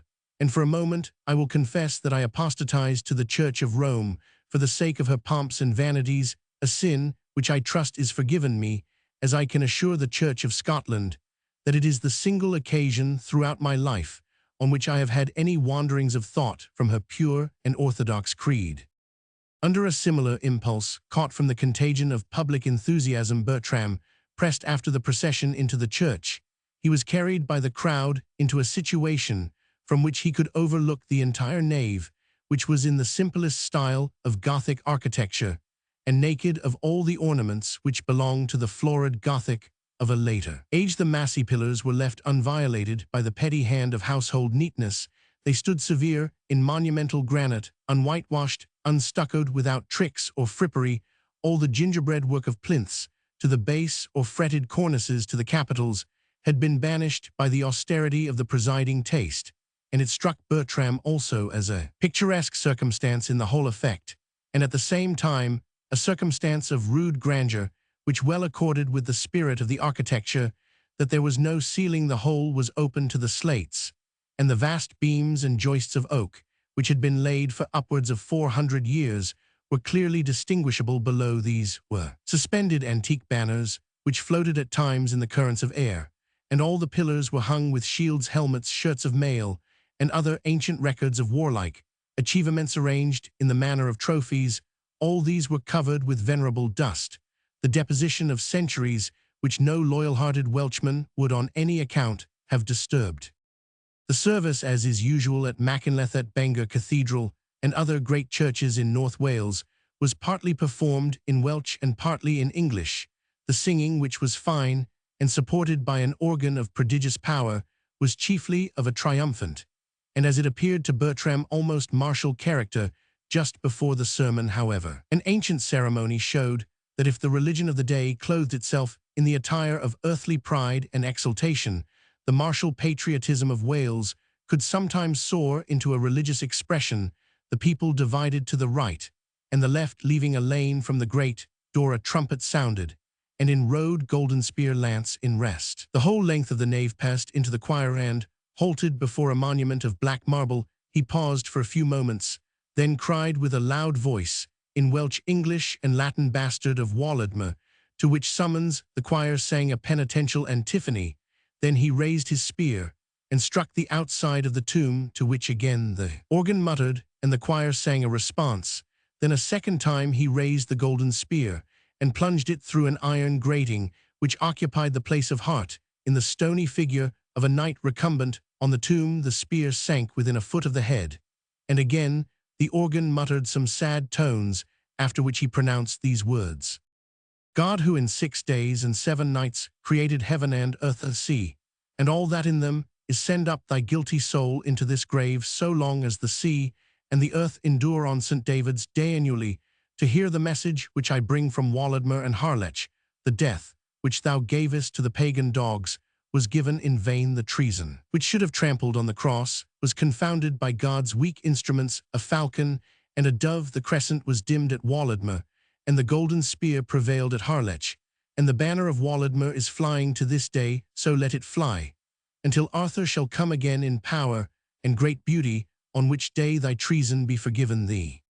Thus having delivered his message to the graveth herald, drew forth his spear, ported it bowed to the altar, and turning his horse rode back, and as golden spear issued from the choir, the organ, and the choristers commenced one of the choruses in Judas Maccabeus. Then followed the sermon, which was in Welsh but, as Bertram could distinguish, full of allusions to the great names of Wales, and in fact as martial as any part of the service, and to all appearance as gratifying to the patriotic fervor of the audience that finished the rival thunders of the organ within, and the martial band without gave notice that the procession was on its return. Chapter Roman 8. Charmy, sir, I may move the court to serve your will, but therein shall but wrong you and myself. Rome, why think you so, sir? Charmy, cause I am familiar with what will be their answer. They will say, "'Tis against law, and argue me of ignorance, for offering them the motion." Rome, you know not, sir, how in this case they may dispense with law, and therefore frame not you their answer for them, but do your parts, Massinger and field fatal dowry. With the hope of again seeing Miss Walladmor, and her uncle Bertram was attempting to make his way up to the center of the procession. So many others, however, had precisely the same object in view, that he was likely to have found it a matter of some difficulty to pierce the dense array of foot and horse passengers. Suddenly, at this moment, he found himself tapped on the shoulder by somebody who stood behind, and turning round, he perceived Mr. Dulberry. "Come with me," said Dulberry, "and I will show you a short cut by the back way. Jump a hedge or two, and trespass over a few silly old women's potato gardens, and we shall be at the inn before the procession arrives." "It will pass the inn, then, on its return?" "I suppose so, but what need you or I care for such absurd mummeries? Good God, to think of the money that might have been earned by all these horses, if they had been spending the day creditably and honestly in ploughing and tilling the land, whereas now—" "Ploughing, Mr. Dulberry? But surely it's not the season just now, with the ground frozen as deep as it is, for rural labors of that sort."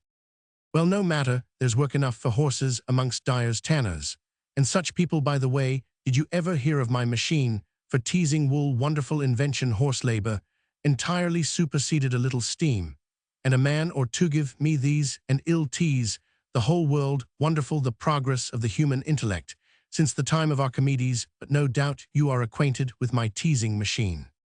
"In fact, I have that honor, or rather, what am I saying? I beg your pardon, that particular teasing machine of yours, which you now allude to, I have not the honor of knowing at all." "Ah, but then you should, the sooner the better, for no man can be said to have finished his education who is not well acquainted with my teasing machine. In fact, it has had a great influence on the literature of this country, for the ode to my teasing machine, which is generally regarded as the most finished production of the English lyric muse."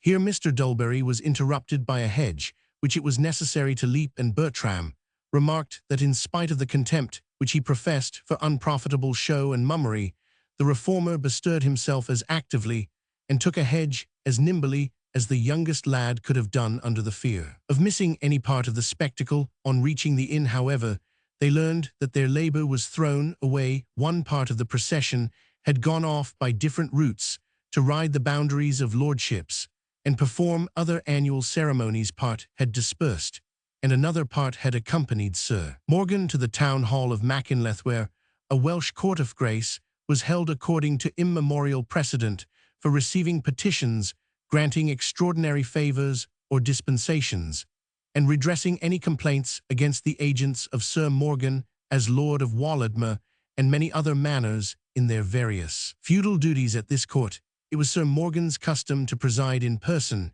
As to Miss Walladmor, she, it appeared, had got into her carriage at the church door, was gone off to make some calls in the neighborhood, and was not expected to pass through Machynlleth on her road back to Walladmor Castle before dark.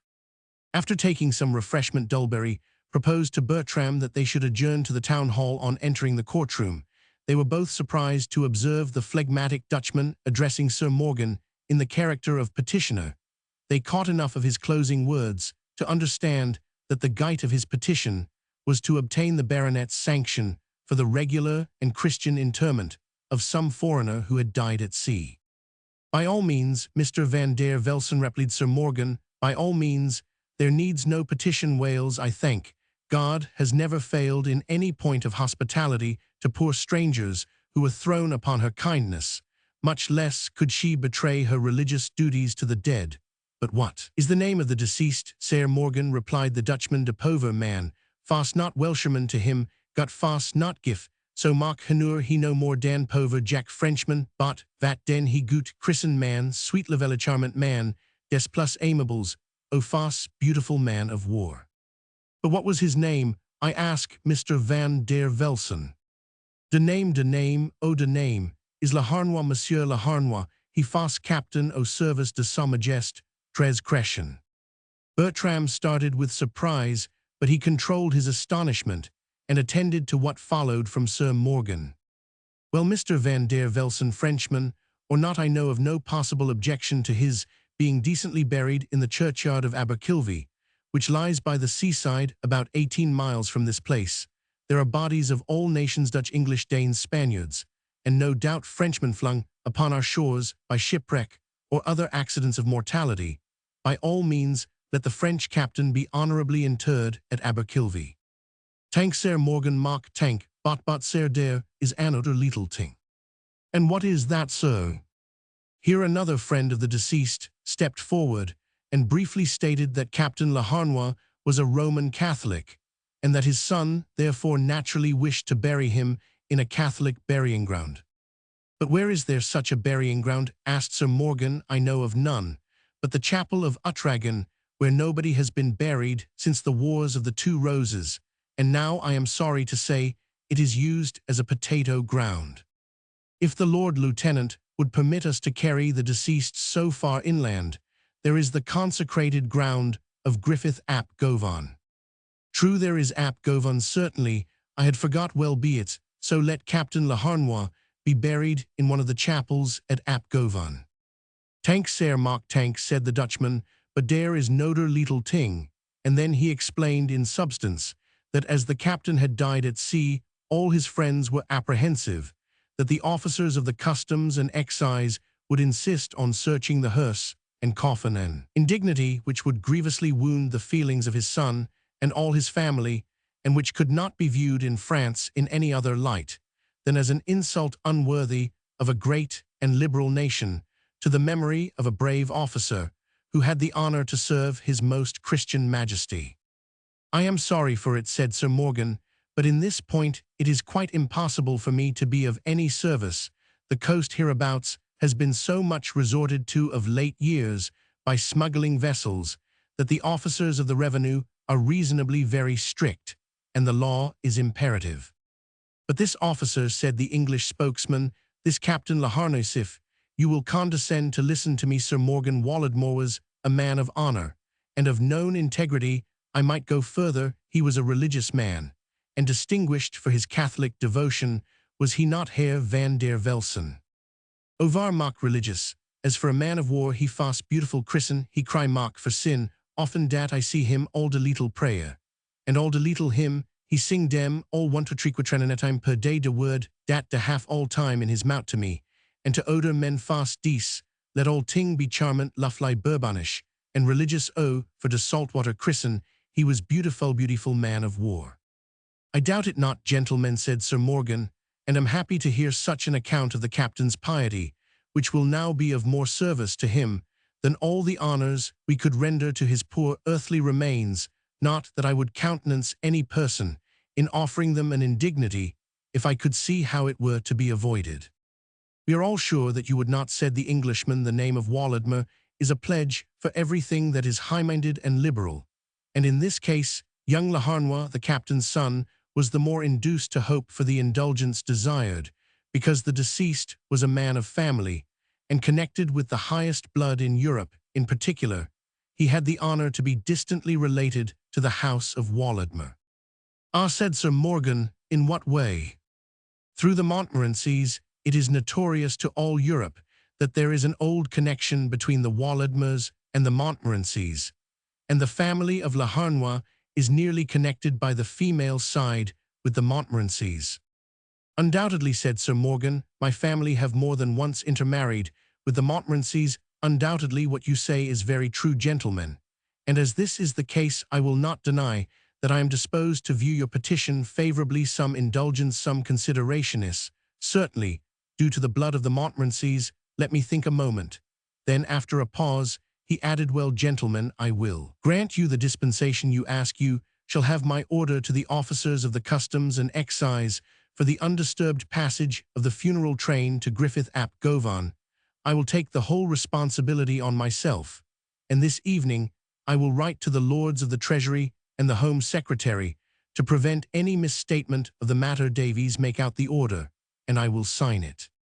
Both the appellants made their acknowledgments to Sir Morgan in the warmest terms, and having received the order, together with an assurance from Sir Morgan that he should send down a carriage from Walladmor House to meet the funeral on the seashore, and pay the last honours to the poor gentleman's remains, they bowed profoundly and quitted the court. Bertram, meantime, who had so recently parted with Captain Laharnois in apparent good health, had been at first thoroughly confounded by this unexpected intelligence of his death, until the portrait of the deceased gentleman's piety, drawn by his friends in such very flattering colours, began to suggest a belief that certainly there must be two Captains Laharnois, and probably therefore two descendants of the Montmorencys cruising off the coast of Wales. This belief again was put to flight by de Worde, which he half alway in his mouth, as reported by Herr van der Velsen. Not knowing what to think, he followed the two negotiators, and addressing himself to the Dutchman, begged to know if the deceased captain on whose behalf the petition had just been presented to the Lord Lieutenant were that Captain Laharnois who commanded the Fleurstleys. O sir, ya devoir same de pious, good Christen, Capitaine Laharnois. God bless me, is it possible? I parted with him last night at 5 o'clock, and I protest I never saw a man look better in my life. Dead. Why, it seems a thing incredible. At 5 o'clock yesterday, but 23 hours ago, I declare to you, Mr. van der Velsen, that I saw him with a keg of spirits by his side, and ill venture to say that he drank a glass of it every 3 minutes. I alway he drank his physic at 5 o'clock, but sir, mein dear, sir, all would not save him, no ting would save him, his time fast come. And what was his complaint, pray? Consumption. Consumption, what Captain Laharnois complaint? Consumption. O que oui, sir, he complain mock of consumption. Why, he had good reason to complain of it, if it killed him with so little warning. But what sort of consumption? Consumption of the brandy cask. Oh no, mine dear friend, consumption what you call it, rotting consumption. Galloping consumption, he means, said the English coadjutor of Mr. van der Velsen. In good truth, then, it must have galloped, said Bertram, for last night. Well, sir, no matter how or when you hear that the captain is dead, we are not his doctors but his executors, and if you owe him any money you will pay it to me or to this gentleman. Or I added, on observing that Bertram laughed at such a conceit as that of the worthy captain's, having suffered any man to leave the Fleurstleys in his debt, or if you owe nothing to his estate, perhaps out of love, you will join us tomorrow on the road to ap Govan.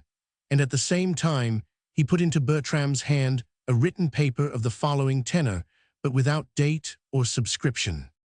In full confidence that you are a good Christian and that you patronize freedom of trade, we hereby invite you to attend the funeral of the late Captain Laharnois, a worthy Christian, and one who admired, patronized, and personally promoted unlimited freedom of trade by every means in his power.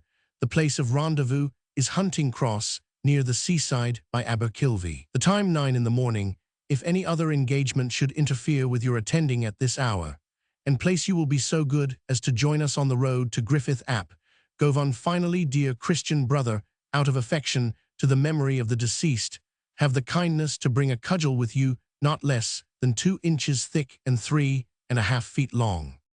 Bertram mused a little on this last item in the invitation, but recollecting that it might possibly be part of the etiquette in Welsh funeral solemnities, and being at any rate certain that the funeral had the highest possible sanction, said at length, "Well, gentlemen, I cannot say that I owe the deceased captain any money or much love, but I bear no malice, and I have a mind to see how funerals are conducted in North Wales, and Griffith ap Govan, I now recollect, was one of the places pointed out to me as best worth seeing in this part of the country.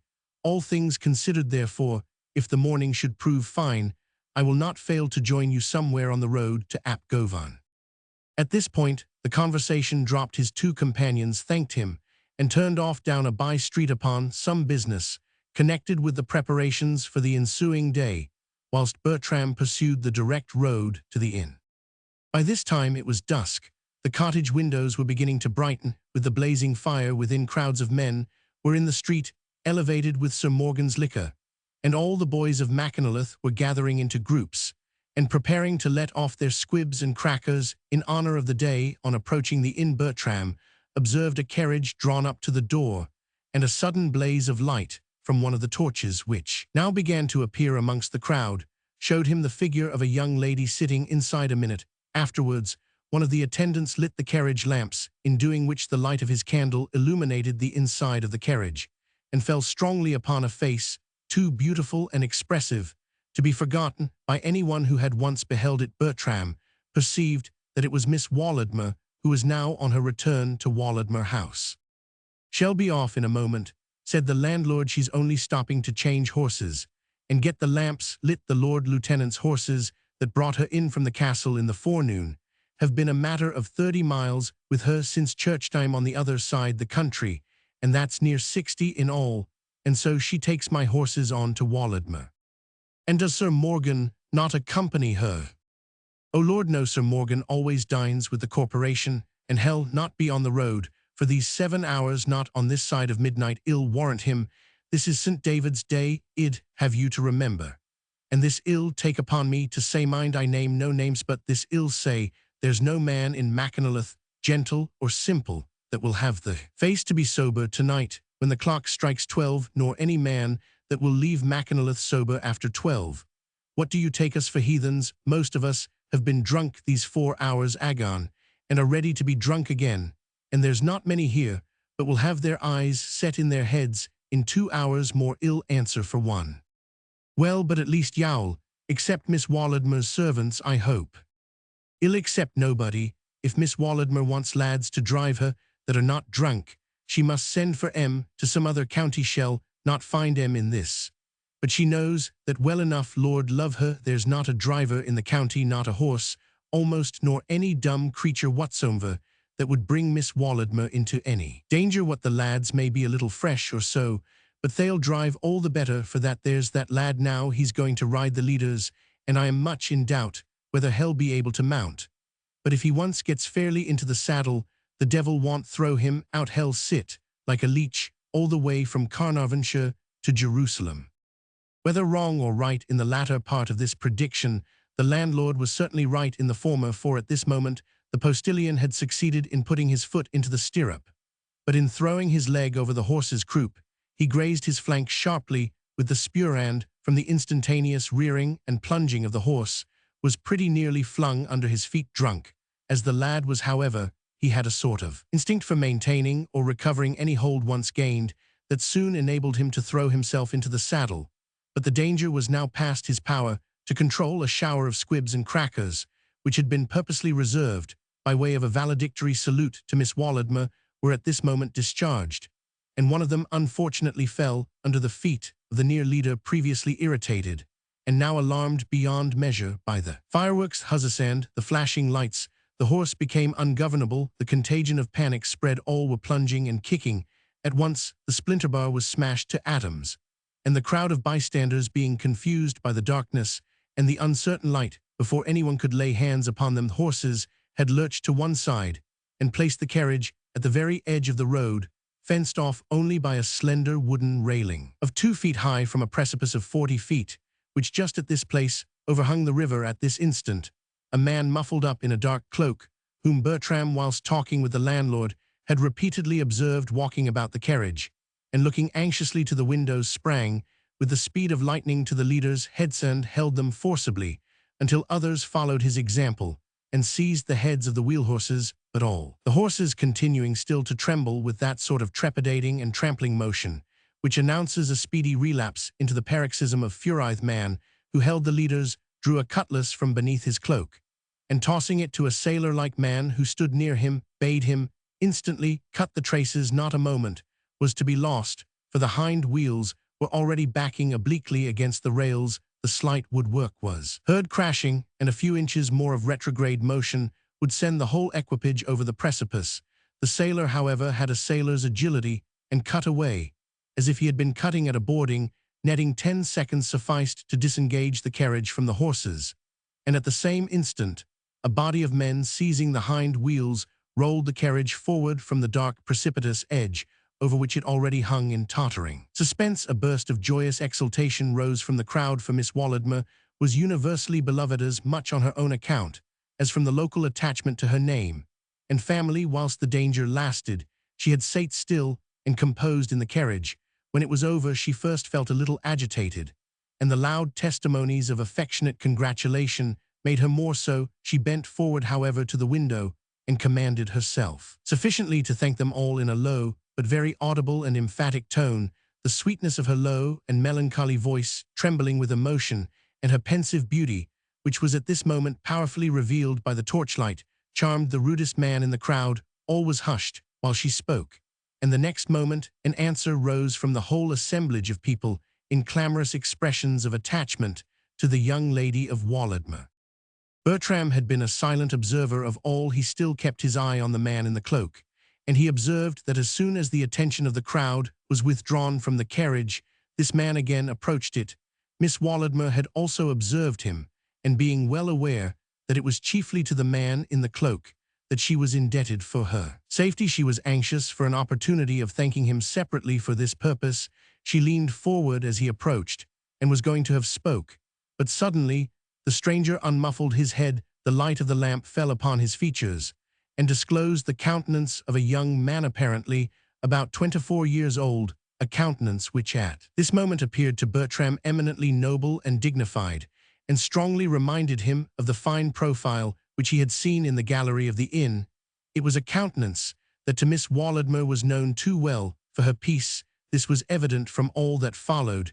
She uttered a sudden shriek on seeing him. The noise of the crowd overpowered it, but Bertram was near, and heard it, then sank back for a moment, then again leaned forward and turned deadly pale, then seemed to recover herself and burst into tear-large tears which glittered in the lamplight, and at last, fixing her eyes upon the stranger, and seeing that he stood checked and agitated by the uncertain meaning of her manner, in moment and in a rapture of tenderness that asked no counsel of fears or selfish scruples or of anything on this earth but her own woman's heart, she stretched out her hand to him, and through her streaming tears smiled upon him with innocent love.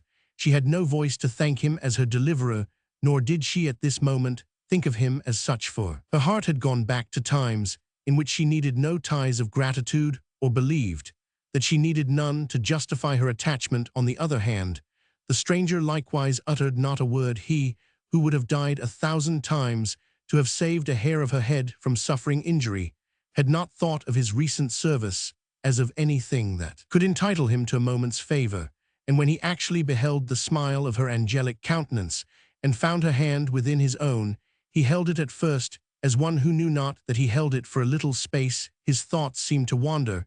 He looked upwards, as if in deep perplexity, and Bertram observed a slight convulsive movement about his lips, but suddenly he recovered himself, pressed the hand which he held with a look of unutterable fervor to his heart, kissed it with an anguish of love deepenedless despairing, and as he resigned, if offered, a letter which Miss Walladmor immediately accepted without hesitation, and then, without hazarding another look, he disappeared hastily in the darkness.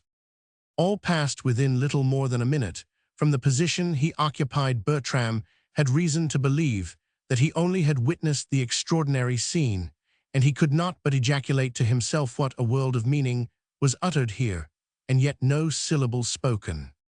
Miss Walladmor now drew up the glasses. The injuries sustained by the carriage were speedily repaired, the horses again harnessed, and within 10 minutes from a scene so variously agitating to her fortitude and her affections, she was happy to find herself left to the solitude and darkness of her long evening ride to Walladmor. Chapter Roman 9. Char what away, for shame you profane rogues. must not be mingled with these holy relics. This is a sacrificer shower shall crown his sepulchre with olive myrrh and bays, the plants of peace, of sorrow victory. Your tears would spring but weeds. One cred would they sow. Well keep them to stop bottles then. Rome no kept them for your own low sins you rogues. Till you repent you'll die else, and be damn Roman 500 cred damned her ha ha. Rome laugh ye. 2 cred yes faith sir, we would be very glad to please you either way. 1 cred, near content. Crying nor laughing. Massinger and Field Fatal Dowry Act, Roman 2 SC 1. The next morning was fine, and promising the frost still continuing, and Bertram, if he had otherwise been likely to forget his engagement, would have been reminded of it by the silence of the inn, and the early absence of all the strangers, most of whom there was reason to suspect had gone off with the view of witnessing or taking part in the funeral honors of Captain Laharnois. This, however, was a conjecture which Bertram owed rather to his own sagacity than to any information won from the landlord, who seemed to make it a point of his duty to profess entire ignorance of the motions of all whom he harbored in his house, and with respect to the funeral in particular for some reason chose to treat it as a mysterious affair not publicly to be talked of. Taking the direction of Abercilvy, Bertram pursued a slanting course to the seabutt, so as to command a view of the first reach of the valley through which the funeral was to pass, his purpose being to drop down into the procession from the hills, which he was now traversing at any convenient spot, which the circumstances of the ground might point out at length. On looking down from the summit of a hill, he descried the funeral train. The head of the column had apparently been in motion for some time, and was now winding through the rocky defiles into the long narrow strath which lay below him. But such was the extent of the train that the rear had but just cleared the seashore.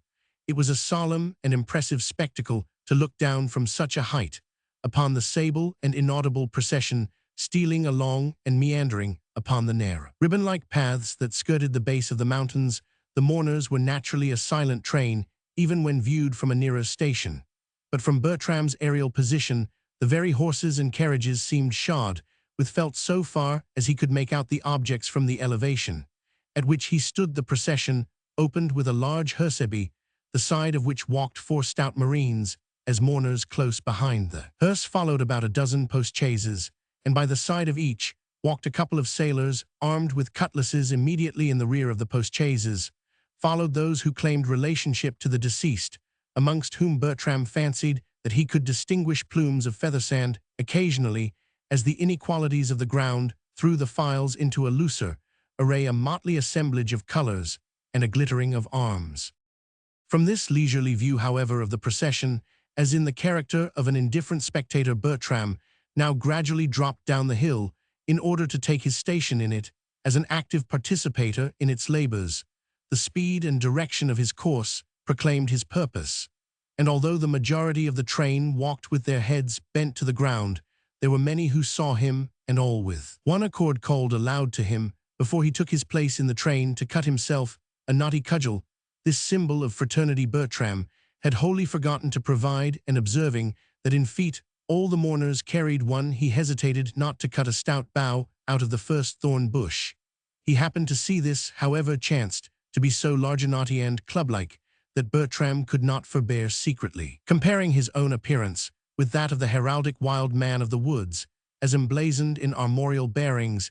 Indeed, this whole ceremony of initiation struck him as so whimsical, and so nearly resembling the classical equipment for the funeral regions dictated by the Sibyl to Nice one, that he took the liberty, in assuming his place in the funeral train, to put a question to his next neighbor on the use and meaning of so singular a rite. Was it an indigenous Welsh custom, or a custom adopted from France on this particular occasion, in honor of Cap Laharnois? His neighbor, however, happened to be somewhat churlish and surly, and contented himself with replying, the meaning of it is this: there are a number of dogs in this country, and there's no keeping them in any order without cudgels. That's the use of them. For some time the procession advanced with great order and decorum, and so long as the sea continued to be visible in the rear, a profound quietness and silence reigned throughout the multitude. But no sooner had the windings of the hills and the inequalities of the road shut out the seashore from their view than a freer movement of feeling began to stir through the train, and to relax all the previous restraints. One coughed, another hemmed, and some began to unmuffle their voices from the whispering way in which they had hitherto spoken, and others who had acquaintances dispersed up and down. The procession conversed with them from a distance in loud and familiar tones. Once invaded, the whole solemnity of the procession was speedily dissolved, and a corpulent man stepping out of the line threw himself down upon a stone, unbuttoned his coat and waistcoat, and at the same time sang out, "Let who will endure this devil's quick march, he'll not go a step further without a dram you there ahead. Have you got anything to drink, hearse? I have you no gin under hatches? I am DD, if I go a step further without grog. And Cap Laharnois may turn out and tumble to his grave head over heels for me, unless you bring us a glass of something. I don't care what DN this, walking on foot, come bear a hand, there do you hear you lubbers ahead, what the devil I say, hearse ahoy."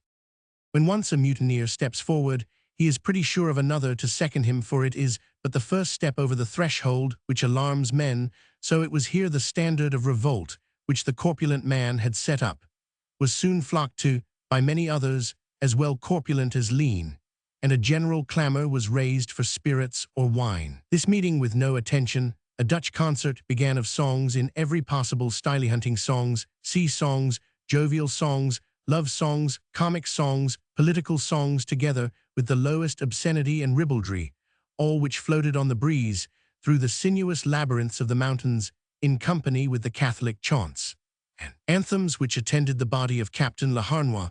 Never man had merrier funeral singing. Being over, then commenced every possible variety of ingenious mimicry, oft every possible sound known to the earth beneath, or the waters under the earth, howling, braying, bleating, lowing, neighing, whinnying, hooting, barking, caterwauling, until at length a grave and well-dressed man stepped forward to expostulate with the insurgents. In this person Bertram immediately recognized the manager of the theater, and was thus at once able to account for the motley-colored dresses which he had seen, and the plumes of feathers. Him, however, the seceders refused to hear what listened to a harlequin whom every man may see for sixpence, and the insurrection seemed likely to prosper. The conductors of the funeral, however, who had advanced far ahead with the van of the procession, now returned and proposed an accommodation with the malcontents, by virtue of which they should be allowed triple allowance of wine and spirits at the place of their destination, in lieu of all demands on the road, which on certain considerations it was dangerous to concede. Even this proposition, however, would not perhaps have been accepted by the musical insurgents, but for a sudden alarm which occurred at this moment. A sailor, who had been reconnoitering from the neighboring heights, hastily ran down with the intelligence that the excise officers were approaching under this pressure of common danger. The treaty was immediately concluded, all resumed their places in the procession, and the funeral anthems began to peal through the winding valleys. Again Bertram, indeed, who heard some persons in his nape still uttering snatches of ribaldry, anticipated some serious collision of the sacred music with the profane just as the officers were passing. But on the contrary, the vilest of the ribalds passed from their alehouse songs into the choral music of the funeral service, with as much ease as a musician modulates out of one key into another. In a few minutes, a halt, which ran through the whole long line of the procession, announced, by a kind of sympathy, what was taking place in its head. Some stop and cross-questioning it had to parry from a small party of excise officers, but that was soon over. The excisemen rode slowly past them on their sorry jades, and reconnoitered them suspiciously, but gave them no further interruption, and the whole line moved on as freely as before. The funeral train now advanced for some time without interruption.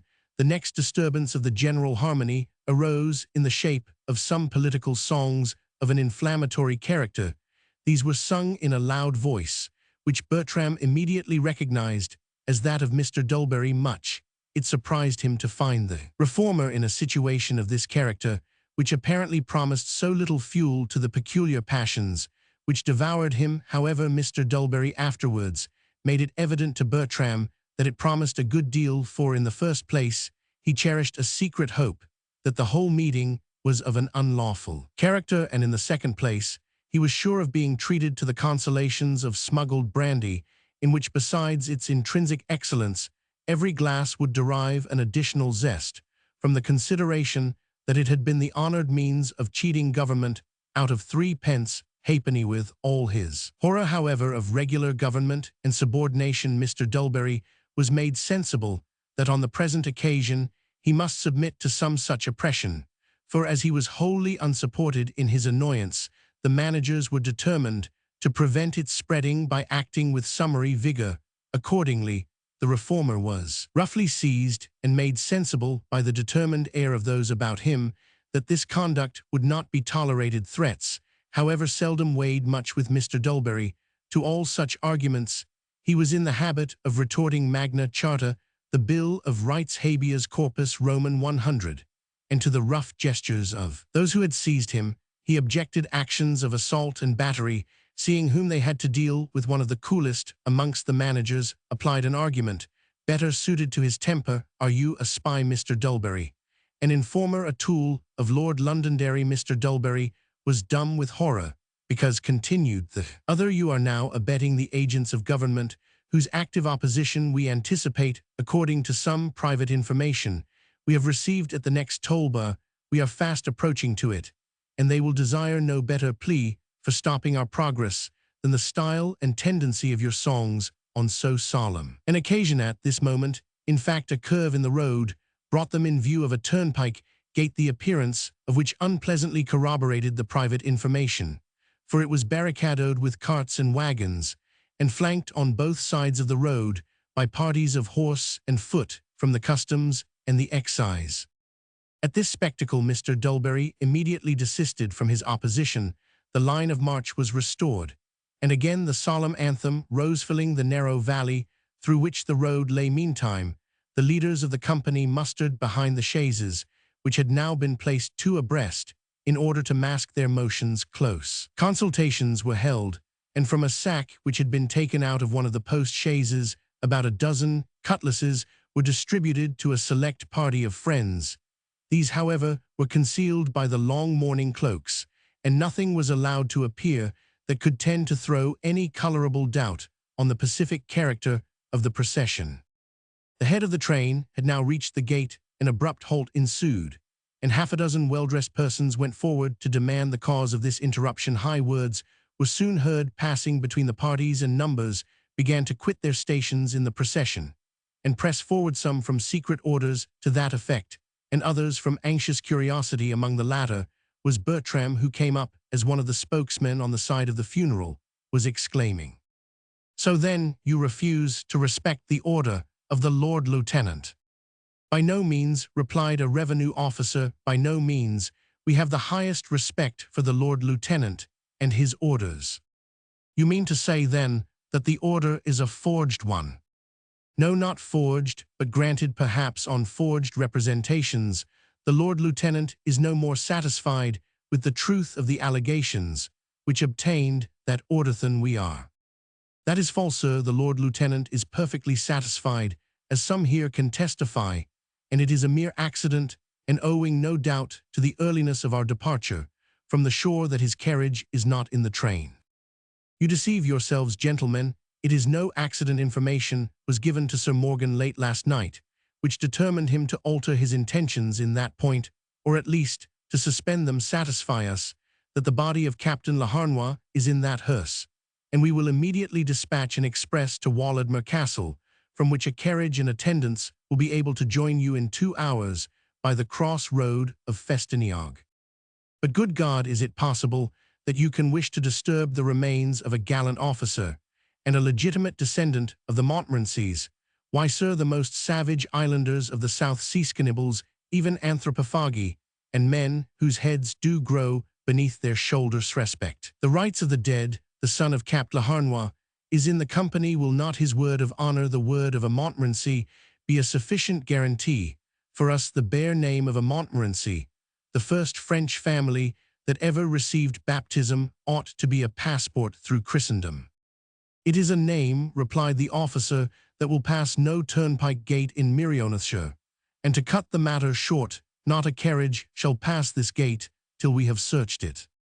But if you disregard the name of Montmorency, will you show no honor to the lilies of France? The deceased captain mounted the flag of his most Christian majesty. Are you not afraid of causing a rupture between the courts of St. James and St. Cloud?" The officer smiled and said he hoped it would not come to that. "Perhaps not, but what will prevent it? Why this, my friend, that you will yourself be made the sacrifice. It is notorious that the English treasury are just now shy of war. Something, however, must be thought of to appease the wounded honor of France. Lord Londonderry will send down a man-trap some dark night. You will be kidnapped, and your head will be sent in a charger to the Tuileries." A burst of laughter followed, in which Bertram was surprised to perceive that many of his own party joined as heartily as the others. Some, however, of a weather-beaten seafaring appearance, listened with manifest impatience to this conference, and one of them, as spokesman for the rest, cried out, "My eyes, what's the good of all this jaw? Get out of my way, Master Harlequin, and go aft. Noble captain, shall us lay em aboard?" So saying, he turned his eye upon a young man near the hearse, who had been pointed out to Bertram as young Laharnois and chief mourner. His hat was slouched over his eyes, and his side face only presented to Bertram, who in this, however, fancied again that he saw enough to recognize the stranger who had so much impressed him in the gallery of the inn. But he had little time for examination. In a moment after, the young man whispered to a person who stood on his right, and to another on his left. These retired a little to the rear, whilst a strong party that had gradually collected in advance of the hearse rapidly formed and dressed in a line facing the revenue officers. At that instant the young man whistled, and in the twinkling of an eye upwards of 40 cloaks were slipped off, discovering a stout body of sailors, well armed with pistols, dirks, and cutlasses, and some of them carrying carbines slung at their backs.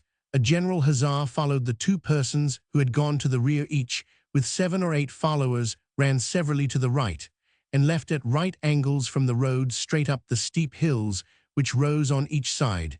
Then, making a short circuit, they descended like a torrent in the rear of the revenue officers, swarmed with the agility of cats over their wagons, and from these upon the turnpike gate, whence they threw themselves with ease on the horses, riding en croupe behind the officers, who on their part, being hemmed in by a party far outnumbering themselves in front, and by the gate behind, had no means of counteracting the maneuver. In this awkward situation, pinioned from behind, and too ill mounted to have any hope of charging through so dense a crowd of armed men, whose rear rested upon a triple line of post-chaises, the officers saw that resistance would be fruitless, and unwillingly they gave up their arms. Meantime, a stronger party of officers who were on foot had retired into a little garden adjoining to the turnpike house, and were now drawn up behind a low hedge. To dislodge these, a select body of sailors was ordered forward, which the chief mourner headed in person. As they were advancing, the officers discharged their pistols off, which, however, not many were loaded with ball, so powerful a resistance not having been anticipated, and the result was that nobody was wounded except the commander of the party, and he only by a flesh wound in his left arm, according to the directions previously given them. Before the officers had time to reload, the whole party of sailors rushed in upon them, and without unshipping their firearms or cutlasses, attacked them with cudgels. 10 or 11 out of 25 were instantly stretched on the ground, and disarmed. Of the remainder, the major part scaled the turnpike gate, and succeeded in throwing themselves into a wagon which was drawn up with its broadside across the road. Beyond this were drawn up 2 other lines of carts, into the last of which, for the sake of keeping open their retreat, they stepped from these. However, the horses had not been taken out. They were simply backed up at right angles to the 2 inner lines, which stood across the road, the horses' heads looking down the road. Here they posted themselves, half their faces in one direction, half in the other. "Now then, for my borders," said the young leader jocosely. "Where are my borders?" And instantly an active party, whom he ordered not to advance beyond the second range of carts, swarmed over the gate. 2 or 3 others meantime slipped round by the hill, and whilst the boarders engaged the whole attention of the enemy, applied their cudgels so suddenly and so vigorously to the horses that they started off at full gallop, and to prevent any early relaxation of their speed, the sailors ran along with them for 50 or 60 yards belaboring them with exemplary vigor. The consequence of this sudden movement was that 5 lost their balance and fell overboard. All the rest continued to scud along the road in the 2 heavy vessels on board, which they had embarked themselves, repeatedly crossing and nearly running foul of each other until at length, just as they approached a turn of the road, which would have carried them out of sight of their enemies, they came into sudden and violent collision. Both carts capsized, and all on board were shot out to every point of the compass. A roar of laughter ascended from the sailors, who now proceeded hastily to collect their trophies, and to clear the road of obstructions.